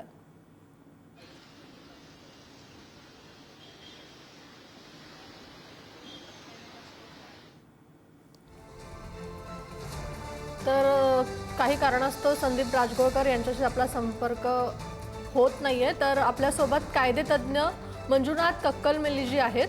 तर महत्त्वाचे अपडेट्स आपण या सुनावणीतून बघतोय. आता सुनावणी दरम्यान कोर्टानेही काही सवाल कपिल सिब्बल यांना केलेले आहेत. तर प्रतिज्ञापत्राचा पण एक महत्त्वाचा मुद्दा आहे की एकनाथ शिंदेंच्याकडे 4 लाख सदस्यांचं प्रतिज्ञापत्र आहे, तर दुसरीकडे उद्धव ठाकरेंकडे 19 लाख सदस्यांचं प्रतिज्ञापत्र आहे. तर तुमची प्रतिक्रिया? नक्कीच. आता मगाशी म्हणल्यासारखंच पक्ष संरचना आणि पक्षांतर्गत जो मेजॉरिटी आहे त्याबद्दल कपिल सिब्बल साहेब युक्तिवाद करताना आपल्याला दिसत आहेत. आणि म्हणजेच आता जो अफिडेव्हिट, आता थोडक्यात सांगायचं म्हटलं तर अफिडेव्हिट हा विषय का महत्वाचा, कारण याचा अर्थ इथे पक्षातली संख्याबळ त्यांना दाखवायचे, थोडक्यात मेजॉरिटी दाखवायचे. ज्या अर्थाने संख्या तिथे विचारली जाते, नंबर ऑफ अफिडेव्हिट्स किती आहेत आणि त्यासोबतच कॉन्ट्ररी शिंदे गटाकडे किती अफिडेव्हिट आल्या आणि युबीटी गटाकडून किती अफिडेव्हिट आल्या. आणि याचाच अर्थ त्यांना असं सांगायचं आहे की आमच्याकडे मेजॉरिटी आहे. जर मेजॉरिटी असल्यामुळं ते 19 लाख आम्ही अफिडेव्हिट दाखल करू शकतो. बट मला असं वाटतं it is not limited to only filing an affidavit before the ECI. It is far extended. त्या पुढे जातो की त्या फक्त अफिडेव्हिट किती रिलायबल आहेत हाही सुद्धा प्रश्न येतो. कारण निवडणूक आयोग फक्त आणि फक्त अफिडेव्हिट तपासत बसत नाही, त्याच्यामधलं त्याचा तो किती ज्युनियर अफिडेव्हिट आहेत. आता नंबर ऑफ अफिडेव्हिट मी आहे म्हणून नंबर 100, 1000, लाखोंपर्यंत मी दाखल करू शकतो, परंतु तो पक्षाचा खरोखर कार्यकर्ता आहे का नाही याची चाचपणी कोण करणार, या सगळ्या गोष्टींचा उहापोह कसा होईल. आणि म्हणून जेव्हा पक्षांतर्गत जो मेजॉरिटी आहे किंवा पक्षांतर्गत रचना आहे तो खूप महत्वाचा मुद्दा आहे इथे उपस्थित असणार आहे. मला वाटतं हा जो मुद्दा आहे 19 लाखाचा आणि 4 लाखाचा इतका फारसा मोठा इफेक्टिव्ह असणार नाही. बट त्याच्यामधला it is a part of submission which is made by learned council. But याच्यामधला हा एक घटक असू शकतो आणि त्यामुळं मला वाटतं हा जो अफिडेव्हिटचा इश्यू आहे it is not a bigger issue. हा तर फक्त आणि फक्त आमच्याकडे मेजॉरिटी किती हे दाखवू पाहतायत, कारकर्त्यांची मेजॉरिटी किती हे दाखवू पाहतायत. त्यासोबतच त्यांना अजून महत्वाच्या मुद्दा म्हटल्या तरच त्याच्यामधील संरचना, पक्षामधील घटना कशी माझ्या बाजूने आहे आणि मोस्ट इम्पॉर्टंटली अमेंडमेंट 2018 हे किती महत्वाचं आहे आणि तो का रेकॉर्डर निवडणूक आयोगाने घेतला नाही किंवा त्याच्यावर आक्षेप निवडणूक आयोग का घेतोय हा मुद्दा जास्त पटवण्याचा आणि त्या मुद्द्यावर जास्त भर येत्या काळात किंवा या अगोदर सुद्धा त्यांनी दिलेला आहे. मला वाटतं येत्या काळात सुद्धा त्यावर जास्त त्यांचा उहापोह असू शकेल असं मला वाटतं. म्हणजे एकंदरीत या सगळ्या युक्तिवादातून पुन्हा आयोगावरतीच किंवा आयोगाच्या भूमिकेवरतीच कपिल सिब्बल यांनी प्रश्न उपस्थित केलेत. 100% कारण आता सध्या जो मुद्दा आहे, आपण जर बघितलं तर गेल्या आठवड्यातील हिअरिंग मध्ये त्यांनी डिस्क्वालिफिकेशनवर बोलत होते, पक्षांतर बंदी कायद्यावर बोलत होते, की ज्या पद्धतीनं आमदारांनी पक्षांतर केलेलं आहे आणि त्यांचं कृत्य कसं आहे त्याबद्दल बोलत होते. आज ज्या अर्थी ते निवडणूक आयोगाने पारित केलेला आदेश जो पक्षाच्या चिन्हाबाबत आहे, त्या आदेशावरून त्यांचा युक्तिवाद चाललेला आहे. त्या अर्थार्थी आपण जर बघितला तर निवडणूक आयोगाने जो आदेश त्यांनी पारित केलेला आहे त्या आदेशातील प्रत्येक पॅराग्राफ मध्ये त्यांनी दिलेल्या ऑब्झर्वेशन, म्हणजे निवडणूक आयोगाने दिलेल्या प्रत्येक पॅराग्राफ मध्ये त्यांचा ऑब्झर्वेशन, दोन्ही बाजूचा ऑब्झर्वेशन, कुठल्या पद्धतीने शिंदे गटाला फेवरिझम केलं जातं किंवा शिंदे गटाच्या बाजूनच पर्टिक्युलर कन्क्लुजन हा शब्द वापरून त्यांनी कुठल्या पद्धतीनं निवडणूक आयोग त्यांना योग्य ठरेल किंवा त्यांना फायदेशीर असेल असा आदेश कुठल्या पद्धतीने ते घेतलेले आहेत या मुद्द्यांवर जास्त त्यांचा कल असेल किंवा फोकस करण्याचा कल असेल. ऑन द कॉन्ट्ररी त्यांच्या बाजूच्या ज्या मुद्दे आहेत, म्हणजे ठाकरे गटाच्या बाजूचे जे मुद्दे आहेत, जे कागदोपत्र त्यांनी दाखल केलेले आहेत, त्यासोबतच जे फॅक्ट्स त्यांनी मांडलेले आहेत, त्या फॅक्ट्स कसं सोयीस्करपणे त्याला अवॉइड निवडणूक आयोगाने केलेलं आहे, त्याची दखल आयोगाने घेतलेली नाही, याचा उहापोह त्यांना करणं भाग आहे. आणि युक्तिवाद मध्ये या सगळ्या गोष्टी त्यांना विचारात घ्याव्याच लागतात. या युक्तिवादामध्ये प्रत्येक पॅराग्राफ मधील interpretation, line to line interpretation त्यांनी जो केलेला आहे आणि त्यासोबतच आम्ही दिलेले फॅक्ट्स आणि सर्कमस्टान्सेस विथ डॉक्युमेंट्स त्याचा उहापोह त्यांनी करणं भाग असतो. प्रत्येक वकील जेव्हा आपला एक बाजू मांडतो कोर्टामध्ये, माझी बाजू कशी योग्य आहे आणि खालच्या कोर्टाने, म्हणजे ज्या कोर्टाच्या आदेशाला मी चॅलेंज पुढच्या समोर अपिलीय कोर्टामध्ये केलेला आहे, त्या कोर्टामध्ये कालच्या कोर्टाने जो निर्णय माझ्या बाजूने दिलेला नाही किंवा माझ्या बाजूचे मुद्दे त्यांनी चर्चेत आणलेले नाही किंवा त्याचा विचार केलेला नाही, याचा उहापोह युक्तिवाद करणे भाग असतो. त्या पद्धतीचा युक्तिवाद सध्या कपिल सिब्बल साहेब करताना आपल्याला दिसत आहे. सर, आपण आता सध्या युक्तिवाद बघितला, म्हणजे कपिल सिब्बल यांचा आतापर्यंतचा युक्तिवाद बघितला, त्यावरचं कोर्टाचं म्हणणं बघितलं, या सगळ्या युक्तिवादातला एक सारांश जर सांगायचं म्हटलं आपल्या प्रेक्षकांना, की सोप्या भाषेत त्यांना समजेल की नेमकं या युक्तिवादातून म्हणजे काय युक्तिवाद झालाय किंवा काय भूमिका, नेमकी कोर्टाची भूमिका काय आहे किंवा सिब्बल यांनी काय म्हटलंय, तर कसं सांगता येईल?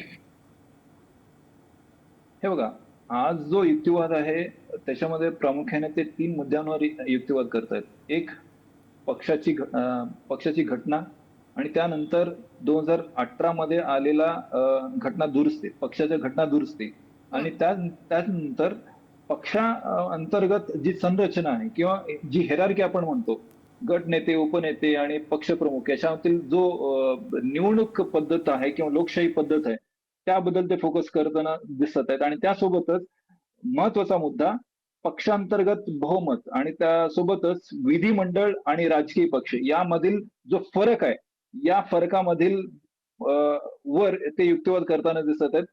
त्यासोबतच पक्षांतर्गत फूट कशी निर्माण झाली, फूट कशी पडली आणि त्या फूट म्हणजे पक्षांतर्गत फूट कशी आहे किंवा झालेली आहे आणि फूट म्हणजे काय याचाही ते उहापोह या गेल्या तासभराच्या युक्तिवादामध्ये ते करताना आपल्याला दिसत आहे. सर, तुम्हाला थोडंसं थांबवते, आमचे प्रतिनिधी शिवाजी काळे आपल्याशी जोडले गेलेले आहेत, ते सुनावणी संदर्भात अपडेट देत आहेत.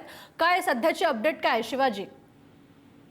कोर्टाने ज्या पद्धतीने कपिल सिब्बल यांच्यावरती प्रश्नांची सरबत्ती केलेली आहे आणि निवडणूक आयोगाने जो निर्णय घेतलाय त्यांच्या प्राथमिक कक्षेमध्ये येत नाही, असं जे कपिल सिब्बल यांचा गेल्या 2 दिवसापासून जो युक्तिवाद सुरू आहे त्यावरती न्यायमूर्ती जॉयमाला बागची जे आहेत त्यांनी आता प्रश्नचिन्ह उपस्थित केलेलं आहे. आणि त्यांनी म्हटलेलं आहे की प्रथम आपल्याला हे पाहावं लागेल की तिथे फूट पडली आहे का, म्हणजे तिथे म्हणजे ओरिजिनल पक्षामध्ये. पुढीची सुरुवात ते म्हणतात की विधिमंडळ पक्षात होऊ शकते, नंतर याचा परिणाम संघटना आणि प्राथमिक सदस्यत्वापर्यंत पोहोचू शकतो. यावरती ज्येष्ठ वकील कपिल सिब्बल असं म्हणतात की कायद्याचे तत्व म्हणून राजकीय पक्षातील फूट ही केवळ विधिमंडळ पक्षातील फुटीमुळे कधीही पडू शकत नाही, हे घटनापीठानं अगोदरच्या स्पष्ट केले. म्हणजे जेव्हा विधिमंडळ पक्षामध्ये फूट असते तेव्हा ती विधिमंडळ पक्षामध्ये असते, ती राजकीय पक्षामध्ये नसते, असा घटनात्मक निकाल आहे असं कपिल सिब्बल म्हणतात. त्यानंतर न्यायाधीश जॉयमाला बागची पुढचा प्रश्न विचारतात की घटनापीठ असंही म्हणतं की प्रस्तावित फूट केवळ विधिमंडळ पक्षापुरती मर्यादित असू शकत नाही, पण ते असंही म्हणत नाही की जर फुटीची सुरुवात विधिमंडळ पक्षात झाली आणि नंतर त्याचे परिणाम संघटनेत प्राथमिक सदस्यत्वात देखील दिसून येतात. याचा देखील विचार होणं गरजेचं आहे. त्याचा विचार होऊ शकत नाही. ती एका मोठ्या फुटीचं मुख्य केंद्र ही गोष्ट असू शकते. म्हणजे विधिमंडळ पक्षामध्ये फूट पडली, त्यानंतर त्याचा परिणाम हा ओरिजिनल पक्षावरती देखील होतो. यावरती कपिल सिब्बल म्हणतात की घटनापीठ काय म्हणते ते एका काही क्षणासाठी बाजूला ठेवा. फक्त 15 पॅरा जो आहे, कलम 15, ज्यामध्ये सांगितलेलं आहे की एखाद्या पक्षामध्ये फूट पडल्यानंतर कशा पद्धतीने न्यायनिवाडा करायचा असतो, तो विधिमंडळ पक्षाबद्दल सांगत नाही, तो ओरिजिनल पक्षामध्ये सांगतो. पक्षामध्ये फूट म्हणजे कोणत्या पक्षामध्ये फूट असणं गरजेचं आहे, ओरिजिनल पक्षामध्ये फूट पडणं गरजेचं आहे. जी मुलायमसिंग यादव आणि अखिलेश यादव प्रकरणामध्ये अखिलेश यादव यांनी मुलायमसिंग यादव यांच्या मुख्य जो अध्यक्षपद आहे समाजवादी नेत्यांचा, त्याच्यावरतीच दावा केला होता, असं जे आहे ते या ठिकाणी सांगितलेलं आहे. त्यानंतर जॉयमाला बागची असं म्हणतात की आम्ही तुमचा सगळ्या युक्तीवर लक्षात घेतला, यावर अधिक बारकाईने लक्ष देण्याची गरज आहे. तुम्ही तुमची बाजू भक्कमपणे मांडत आहात, पण आम्हाला या मुद्द्यावरती अधिक स्पष्टोक्ती मिळणं गरजेचं आहे. तुमच्या स्वतःच्या तारखांनी या यादीत तुम्ही असं म्हटलंय की समर्थनाची पत्र दाखल केली गेली होती. कपिल सिब्बल म्हणतात हो, आम्ही दाखल केली होती आणि मी हे पहिल्याच दिवशी न्यायाधीशांना देखील दाखवले होते की आम्ही मोठ्या प्रमाणात ऍफिडेव्हिट देखील सादर केले होते. यावरती न्यायाधीश जॉयमाला बागची म्हणतात की शिंदे गटाला 11 राज्य प्रमुखांचा पाठिंबा होता. राज्य प्रभारी ह्या पक्षाच्या संरचनेचा एक भाग असतो, ती शिवसेनेच्या संघटनात्मक रचनेबाहेर गोष्ट नाही. आणि महत्वाचे म्हणजे जेव्हा आपण एखाद्या राजकीय पक्षाचा विचार करतो तेव्हा आपला संबंध केवळ पदाधिकाऱ्यांशी नसतो, आपल्याला प्राथमिक सदस्यांचा देखील विचार करावा लागेल. आता ज्या पद्धतीने शिंदे यांना 11 राज्यांच्या प्रमुखांचा पाठिंबा होता, त्याच्यावरती देखील या ठिकाणी जॉयमाला बागची यांनी भाष्य केलं. याच्यावरती ज्येष्ठ वकील कपिल सिब्बल म्हणतात हो बरोबर आहे. त्यानंतर जॉयमाला बागची म्हणतात की यानंतर पक्षांतर्गत जी उतरंड येते, म्हणजे मुख्य नेत्यांपासून शेवटपर्यंत, त्या उतरंडीवरती देखील विधिमंडळ पक्षामध्ये झालेला एक उपगट जो असतो त्याचा परिणाम इतर नेते जे आहेत जे विधिमंडळात नाही त्याच्यावरती देखील होऊ शकतो. अगोदर विधिमंडळ पक्षात फूट पडते, नंतर ती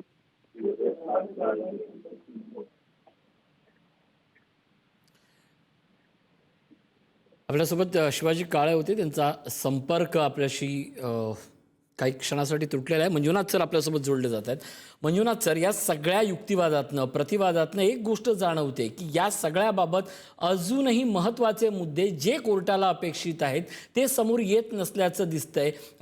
वारंवार जे प्रश्न उपस्थित केले जात आहेत सुप्रीम कोर्टाकडनं की सगळ्यात महत्त्वाची म्हणजे संरचना, ज्याला आपण मुख्य पदापासून ते सदस्य पदापर्यंत असेल, या सगळ्या बाबतीतला जो लूप होल आहे तो कुठेतरी हा काटा ठाकरेंकडेच पुन्हा झुकताना दिसतोय का? मंजुनाथ सर. नक्कीच ऋषीजी, प्रथमतः खूप दिवसांनी आपली भेट होते. नक्कीच आता तुम्ही जो महत्वाचा मुद्दा मांडलेला आहे त्याच्यामध्ये सध्या होतो काय की वकील म्हटल्यावर मी माझ्या पक्षाची बाजू मांडणार, तो पक्ष कुठलाही असू दे, तो मी त्या पक्षाचा बाजू मांडणार. आता इथं मांडत असताना महत्वाचा मुद्दा म्हणजे वकील फक्त आणि फक्त माझ्या पक्षकाराचा बाजू कुठल्या पद्धतीची चांगली बाजू आहे ती पक्षाची त्या बाजू मी हायलाइट करत असतो. आणि त्या अनुषंगाने आणि जजेस जे असतात ते जे खास खळगे असतात त्याच्यावर ते प्रश्न उपस्थित करत असतात. त्या अर्थी मी माझी बाजू मांडत असतो, जजेस त्यांना कुठे कमी पडतो त्या बाजूने ते विचारत असतात. आणि त्या अर्थी जर आपण बघितला तर सध्या जो युक्तिवाद चाललेला आहे कुठे ना कुठं कोर्टाला सुद्धा याच्यामध्ये एक शंका आहे की आदेशामध्ये कुठं ना कुठं काही ना काही चुका असू शकतात, त्या ज्युरिडिक्शनच्या रिलेटेड असू शकतात किंवा ज्युरिडिक्शन एक्झॉस्ट झालेली की आहे का, किंवा कारण ह्याच्यामध्ये एक प्रश्न असाही उपस्थित केला जातोय की निवडणूक आयोगानं जो रुटीन मॅटर्स मध्ये एखादा मॅटर डील करतं त्या पद्धतीने सध्याचा मॅटर हा डील केलेला नाही. ज्या पद्धतीने सबमिशन कपिल सिब्बल साहेबांनी करत होते त्यामध्ये पर्टिक्युलर कन्क्लुजन असा हा शब्द त्यांनी वापरलेला. याचाच अर्थ पर्टिक्युलर फेवरिझम कुठेतरी शिंदे गटाला झालेला आहे का याचा सुद्धा उहापोह करणं महत्वाचं. आणि त्यासोबतच म्हणजेच याचा अर्थ सांगू ते पाहतात की याच्यामध्ये कुठं ना कुठं ज्युडिक्शन कुठेतरी एक्सरसाइज करत असताना अल्ट्रा व्हायरस म्हणजे ज्युडिक्शनच्या बाहेर कुठेतरी झालेलं आहे का, एक्सरसाइज ज्युडिक्शन झालेलं आहे का, यावर सुद्धा सुप्रीम कोर्ट खूप सूक्ष्म पद्धतीने विचार करते आणि त्या पद्धतीच्या प्रश्नाची सरबत्ती सध्या करते. आणि तसं जर पाहिला तर का, कारण आता आपण फक्त हा मॅटर शिंदेगडाकडे झुकतोय की ठाकरेगडाकडे झुकते, यावर सध्या आपल्याला कन्क्लुजनला येऊ शकत नाही. कारण हा एक पक्षीय युक्तिवाद चालू आहे. त्या अनुसरून सुप्रीम कोर्टातील जजेस, चीफ जस्टिसेस ह्या सगळे प्रश्न त्यांना विचारत आहेत. त्यामुळं आता जेव्हा समोरची बाजू युक्तिवाद करेल त्यावेळी नेमकं जे प्रश्न उपस्थित केले जातील त्यामधून एक कुठेतरी आपल्याला एक अंदाज येईल की नेमकं हा युक्तिवाद कुठल्या बाजूने चाललेला आहे किंवा कल कुठल्या बाजूने चाललेला आहे, की वेदर शिंदे गटाकडे जाईल किंवा ठाकरे गटाकडे जाईल, याचा कल थोडा बहुत आपण एक अंदाज उपस्थित करू शकतो. बट ऍज ऑफ नाव जो युक्तिवाद चाललेला आहे, it is all to assessing the election commission जो आदेश पारित केलेला आहे त्यावर तो पूर्णपणे त्यावर ते आक्षेप घेत आहेत आणि त्या पद्धतीचे युक्तिवाद कपिल सिब्बल साहेब अगदी. सध्या मांडताना दिसत आहेत. मंजुनाथ सर, 6 दिवसांचा जर हा संपूर्ण काळ पाहिला तर एक गोष्ट जाणवते, पहिल्या 3 दिवसामध्ये सिब्बलांनी आपले या सगळ्यातले आपले पुरावे मांडले आणि नंतर अर्थातच. आताची जी गोष्ट आहे ती म्हणजे कोर्टाकडनं देत असणारे जे उलट त्याचे जे महत्वाचे जे लूप होल्स आहेत ते मांडले जात आहेत. सिब्बलांकडनं यातलं ज्युरिडिक्शन मांडलं जात आहे, त्याचं टाइम लिमिट मांडलं जात आहे. पण या सगळ्यातनं निवडणूक आयोगावर फेव्हरिझमचा ज्यावेळी आरोप केला जातोय त्यावेळेला त्याच्या जे समक्ष आणि सक्षम पुरावे आहेत ते मांडताना कुठेतरी टाइम लूप होल आपल्याला दिसतोय का? ते नक्कीच ऋषीजी कसं असतं, सुप्रीम कोर्टामध्ये सुद्धा एक टाइम बाउंड दिला जातो, तुम्ही या वेळेमध्ये तुम्हाला युक्तिवाद करायचा आहे. आता युक्तिवाद करायचा आहे म्हटल्यावर युक्तिवाद कुठल्या पद्धतीने करायचा हा प्रत्येक वकील त्याच्या पद्धतीने लाईन ऑफ आर्ग्युमेंट ठरवतात आणि कुठले कागदपत्र कोर्टापुढे दाखल करायचे इनफॅक्ट ऑलरेडी दाखल केलेले असतात आणि फक्त सुप्रीम कोर्टामध्ये म्हटलं युक्तिवादचा हा भाग असतो. आणि युक्तिवाद करत असताना मी कुठला माझा महत्वाचा मुद्दा आहे आणि कुठला माझा महत्वाचा मुद्दा मी सुप्रीम कोर्टापुढे किंवा न्यायाधीशांपुढे मी मांडावा हा माझा भाग असणार आहे.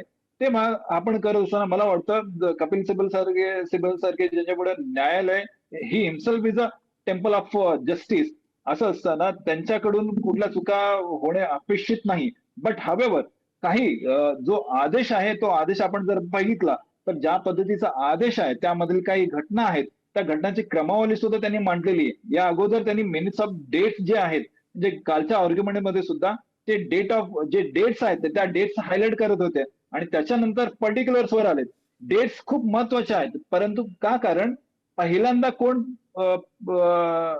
अर्ज दिला किंवा पहिल्यांदा कोण नोटिफिकेशन इलेक्शन कमिशनला दिलं आणि पहिल्यांदा कोण मुवमेंट केलेला आहे या सगळ्यांच्या घटनाचा उहापोह करणं सुद्धा वकिलांना युक्तिवाद करताना खूप गरजेचं असतं. इव्हेंटचे डेट खूप महत्वाचे असतात, त्याच्या अनुसरून पर्टिक्युलर्स म्हणजे जे कागदोपत्र आहेत, युक्तिवाद आहेत, जे फॅक्ट्स आहेत त्याची मांडणी आज ते करताना दिसत आहेत. आणि त्याच्यामध्ये घटना आली, घटना दुरुस्ती 2018ची घटना दुरुस्ती आणि त्याच्यानंतर घटनेची संरचना आणि त्यासोबतच मेजॉरिटी, टेस्ट ऑफ मेजॉरिटी या सगळ्या घटकांवर ते सध्या युक्तिवाद करताना दिसत आहेत. आणि सध्या आपण जो प्रश्न उपस्थित केला त्याच्यामध्ये लूप होल राहतात का? आणि नक्कीच युक्तिवाद केल्यानंतर सुद्धा वकिलांना वाटतं की एक मुद्दा चर्चेत कोर्टाला मला मांडायचा होता तो राहून गेला आणि त्यामुळं अजूनही सुद्धा त्यांची बाजू ते मांडत आहेत. मला वाटतं आजचा हा आठवडा, या आठवड्यामध्ये पूर्ण त्यांची बाजू ते मांडतील आणि त्या मांडण्याच्या दरम्यान कुठे ना कुठे जो मुद्दा आज राहिलेला आहे उद्यासाठी ते मांडून ठेवू शकतात आणि उद्या सुद्धा ते आर्ग्युमेंट त्या मुद्द्यांवर करू शकतील. एक महत्वाचा मुद्दा म्हणजे आज पुन्हा तो कोर्टाने उपस्थित केलेला आहे की याला तुम्ही फूट मानताय का? मला आठवतंय हा संपूर्ण ज्यावेळी कोर्ट मॅटर सुरू झाला सुप्रीम कोर्ट असू दे निवडणूक आयोगाकडे त्यावेळी सगळ्या वेळी एकच प्रश्न उपस्थित व्हायचा, ही फूट 10व्या अनुसूचीनुसार आहे का? आज तोच प्रश्न नव्यानं पुन्हा आता ठाकरे गटाला विचारला जातोय की याला तुम्ही फूट मानली जाताय का? आता फूट सिद्ध करणं, बंड सिद्ध करणं की या सगळ्याची जबाबदारी पुन्हा एकदा सिब्बल यांच्याकडे आजपर्यंत मांडलेल्या दाव्याच्या पेक्षा मोठी कशी वाढली आहे? 100%. का? कारण आपण जर पाहिलो तर या अगोदर या प्रकारच्या घटना किंवा प्रकरण सुप्रीम कोर्टापुढे येऊ घातलेलं नाहीये. This is an unique and ultimate matter ज्याच्यामध्ये पुढे येणाऱ्या काळात फक्त महाराष्ट्रच नाही तर भारतामधील जितक्या पक्षांतर्गत ज्या काही पक्षांतर होतील किंवा राजकीय घडामोडी घडतील त्याच्यासाठी एक मार्गदर्शिका म्हणून सध्याचा निर्णय असू शकेल. आणि त्यामुळं पक्षामधील जी फूट आहे ह्या फूट मध्ये नेमकी फूट कशाला म्हणायची याचा सुद्धा डेफिनेशन अपेक्षित आहे. का? कारण आपण पक्षांतर बंदीचा कायदा जर बघितला, स्प्लिट म्हणून शब्द आहे, परंतु त्याचा डेफिनेशन कुठेही नाही. म्हणजे नेमकी स्प्लिट कशी घाली? स्प्लिट म्हणजे दोन तुकडे म्हणायचे, की एक बाजू सोडून गेला म्हणून त्याला दुसऱ्या बाजूला स्प्लिट म्हणायचा. म्हणून स्प्लिटचं सुद्धा आपण म्हणतो, आपण ही कायद्याचे अभ्यासक आहेत. कायदा जेव्हा पारित केला जातो त्याच्यामध्ये डेफिनेशन म्हणून एक क्लॉज असतो. त्या डेफिनेशन मध्ये प्रत्येक शब्दाचं एक वर्णन केलं जातं आणि त्या अनुसरून सध्या स्प्लिट हा शब्दाला डेफिनेशन कायद्यामध्ये नाहीये. त्याचा डेफिनेशन जो येईल या येऊ घातलेल्या निर्णयामधूनच तो येणं अपेक्षित आहे. आणि म्हणून स्प्लिट जेव्हा हा शब्द ते वापर करीत आहेत, याचाच अर्थ नेमका पक्षामधील फूट म्हणून समजायचा, की पक्षविरोधी कारवाई केल्यानंतर फूट झाला असं समजायचा, किंवा वेगळा काही त्याचा इंटरप्रिटेशन असू शकतं नक्कीच. का? मंजुनाथ सर येतो मी तुमच्याकडे. थेट जातोय दिल्लीला. आमचे प्रतिनिधी शिवाजी काळे आपल्यासोबत आहे. शिवाजी, या क्षणाचे अपडेट. या क्षणाचे अपडेट म्हणजे सगळ्यात महत्वाचं हे आहे की जेव्हा पक्षामध्ये फूट पडलेली नव्हती, विधिमंडळ पक्षामध्ये फूट पडलेली होती आणि पॅरा 15 असं सांगतो की पक्षामध्ये फूट पडलेली असेल तेव्हा हा डिस्प्यूट इलेक्शन कमिशनकडे येऊ शकतो. अशा परिस्थितीमध्ये जर हे अधिकार क्षेत्रच इलेक्शन कमिशनच्याकडे येत नाही, विधिमंडळ पक्षामध्ये जेव्हा फूट पडते त्याच्यावरती विधानसभा अध्यक्षांनी निर्णय घ्यायचा असतो परिशिष्ट 10 नुसार. त्या ज्या खासदाराने आमदाराने जी कृती केलेली आहे ती पक्षविरोधी आहे की नाही हे ठरवायचं असतं आणि त्याच्यावरती निर्णय घ्यायचा असतो. पक्षशिस्त म्हणून पक्षप्रमुखांनी कारवाई करायची असते. असा युक्तिवाद कपिल सिब्बल करत असताना न्यायमूर्ती जयमाला बागची असं म्हणतायत की जेव्हा अशा पद्धतीने फूट होते आणि ज्याचा परिणाम विधिमंडळ पक्षातील त्याचा परिणाम नंतर ओरिजिनल जो पक्ष आहे त्याच्यावरती होऊ शकतो, त्यानंतर मग यावरती कपिल सिब्बल म्हणतात मात्र हे अधिकार क्षेत्रच नाहीये या प्रकरणामध्ये. कारण अखिलेश यादव आणि मुलायम सिंग यादव या प्रकरणामध्ये अखिलेश यादव यांनी अध्यक्षपदावरती दावा सांगितला होता. या ठिकाणी एकनाथ शिंदे यांनी पक्षप्रमुख पदावरती दावा सांगितलेला नाहीये. ही विधिमंडळ पक्षातली फूट आहे आणि विधिमंडळ पक्षातल्या फुटीवरती निर्णय घेण्याचा अधिकार हा निवडणूक आयोगाच्या पॅरा 15 मध्ये येत नाही. अशा परिस्थितीमध्ये मग इलेक्शन कमिशनने काय करायला हवं होतं असा प्रश्न न्यायमूर्ती जयमाला बागची उपस्थित करतात आणि यावरती ते म्हणतात की आम्ही तथ्याबद्दल बोलतोय. तुम्ही ज्या पद्धतीने सांगता की आयोगाची क्षमता अधिकार क्षेत्र या संबंधीच्या सामान्य तत्वावरती चर्चा करत असताना या ठिकाणी परिच्छेद 15 लागू होतो की नाही यावरती तुम्ही भाष्य करतात. त्यावरती ते म्हणतात की होय, कारण या ठिकाणी प्रश्नांची उत्तरं मिळणं गरजेचं आहे.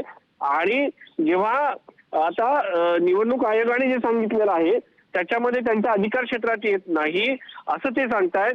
त्यावरती कपिल सिब्बल म्हणतायत की बरोबर आहे, आयोगाच्या आदेशात असं नमूद केलंय की 8 ऑगस्ट 2022 याचिकाकर्त्यांच्या वकिलाकडनं कागदपत्र मिळाली ज्यामध्ये समर्थाची प्रतिज्ञापत्र होते आणि संघटनेचे समर्थन दर्शवणारे तक्ते होते.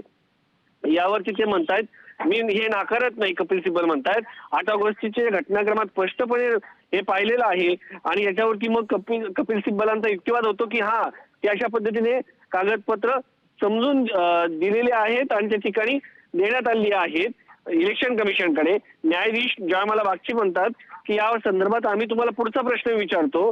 जेव्हा आयोग शेवटी चिन्हाच्या वादावर निर्णय घेतो तेव्हा राजकीय परिस्थिती परिच्छेद 15 लागू केलेल्या दिवशीच गृहीत धरली जाते की वाद वाढत गेल्यावर नंतर घडलेल्या घडामोडींचा देखील आयोग विचार करू शकतो.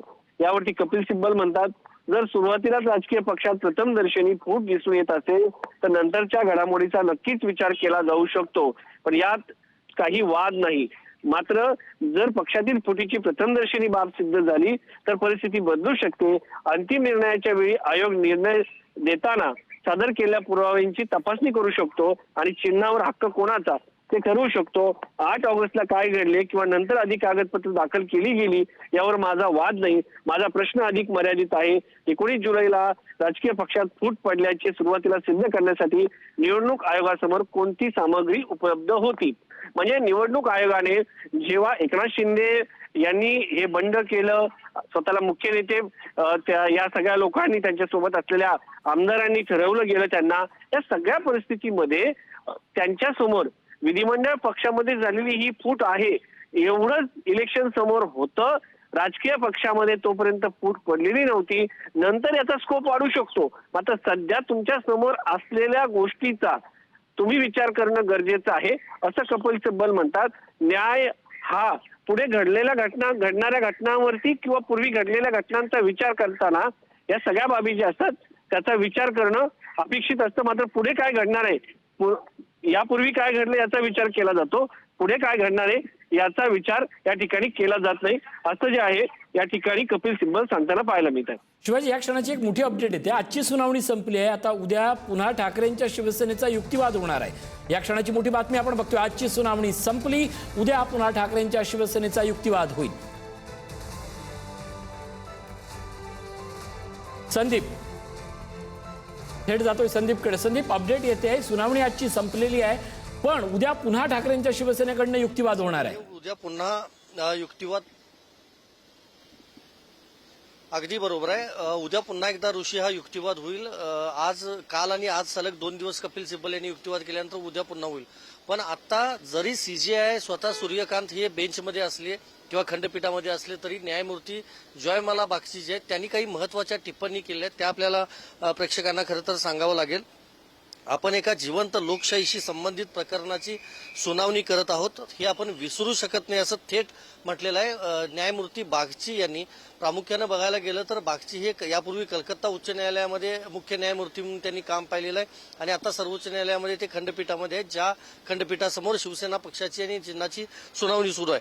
त्यानंतर कपिल सिब्बल यांनी त्याला उत्तर देताना चांगले शब्द वापरलेले आहेत. अगदी बरोबर आहे म्हणतात कपिल सिब्बल, ही लोकशाही किती लोकशाहीवादी आहे हे माहीत नाही आम्हाला, मात्र निश्चितच आपण ॲस्पिरेशनल हा त्यांनी शब्द वापरलेला आहे. म्हणजे आकांक्षी भारतात आपण जगतोय, त्यामुळे त्यांनी एक कोर्टाकडून म्हणजे पॉझिटिव्ह जी एक सकारात्मक जी भावना आहे ती त्यांनी ग्रास्प करायचा एक प्रयत्न जो आहे तो कपिल सिब्बल यांचा दिसतोय किंवा कोर्टाकडून आपल्याला तसा न्याय मिळू शकेल अशी त्यांनी आशा जी आहे ती त्या ठिकाणी व्यक्त केली आहे. दुसरं महत्वाचं बागची यांनी असंही देखील म्हटलं की आपला युक्तिवाद आम्ही सगळ्या समजून घेतलेला आहे, आपण म्हणजे अधिक जोरदार तुम्ही युक्तिवाद करत आहात, मात्र काही मुद्द्यांचा अधिक बारकाईनं विचार होणं देखील गरजेचं आहे असं देखील न्यायमूर्ती बागची यांनी म्हटलं आहे. आणि ठोस युक्तिवाद करत असला तरी अजून काही मुद्द्यांबाबत स्पष्टता यायला हवी असं देखील म्हटलं आहे. दुसरं महत्वाचं, जसं शिवाजीनं काही वेळापूर्वी मुद्दा सांगितला की 11 राज्य प्रभारी जे होते राज्यांचे, 11 राज्यांच्या प्रभारींचा एकनाथ शिंदे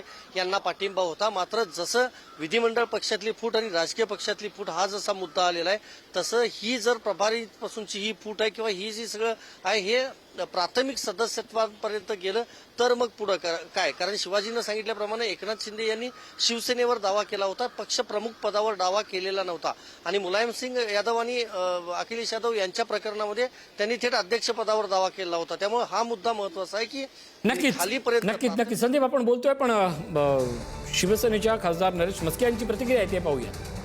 त्याचा अंतर्गत विषय आहे, यावरती मी जास्त काही बोलू इच्छित नाही आणि ते योग्यही नाही. परंतु मी पुन्हा तेच सांगतो की शिवसेना पक्ष, शिवसैनिक आणि पदाधिकारी, आमदार आणि खासदार, नगरसेवक असू द्या, हे सर्वजण मेजॉरिटी एकनाथ शिंदे साहेबांच्या नेतृत्वाखाली त्यांचं नेतृत्व त्यांनी स्वीकारलेलं आहे. त्यामुळे विजय हा लोकशाहीमध्ये ज्याच्या मागे जनाधार असतो आणि ज्याच्या मागे बहुमत असतो त्याचाच होत असतो.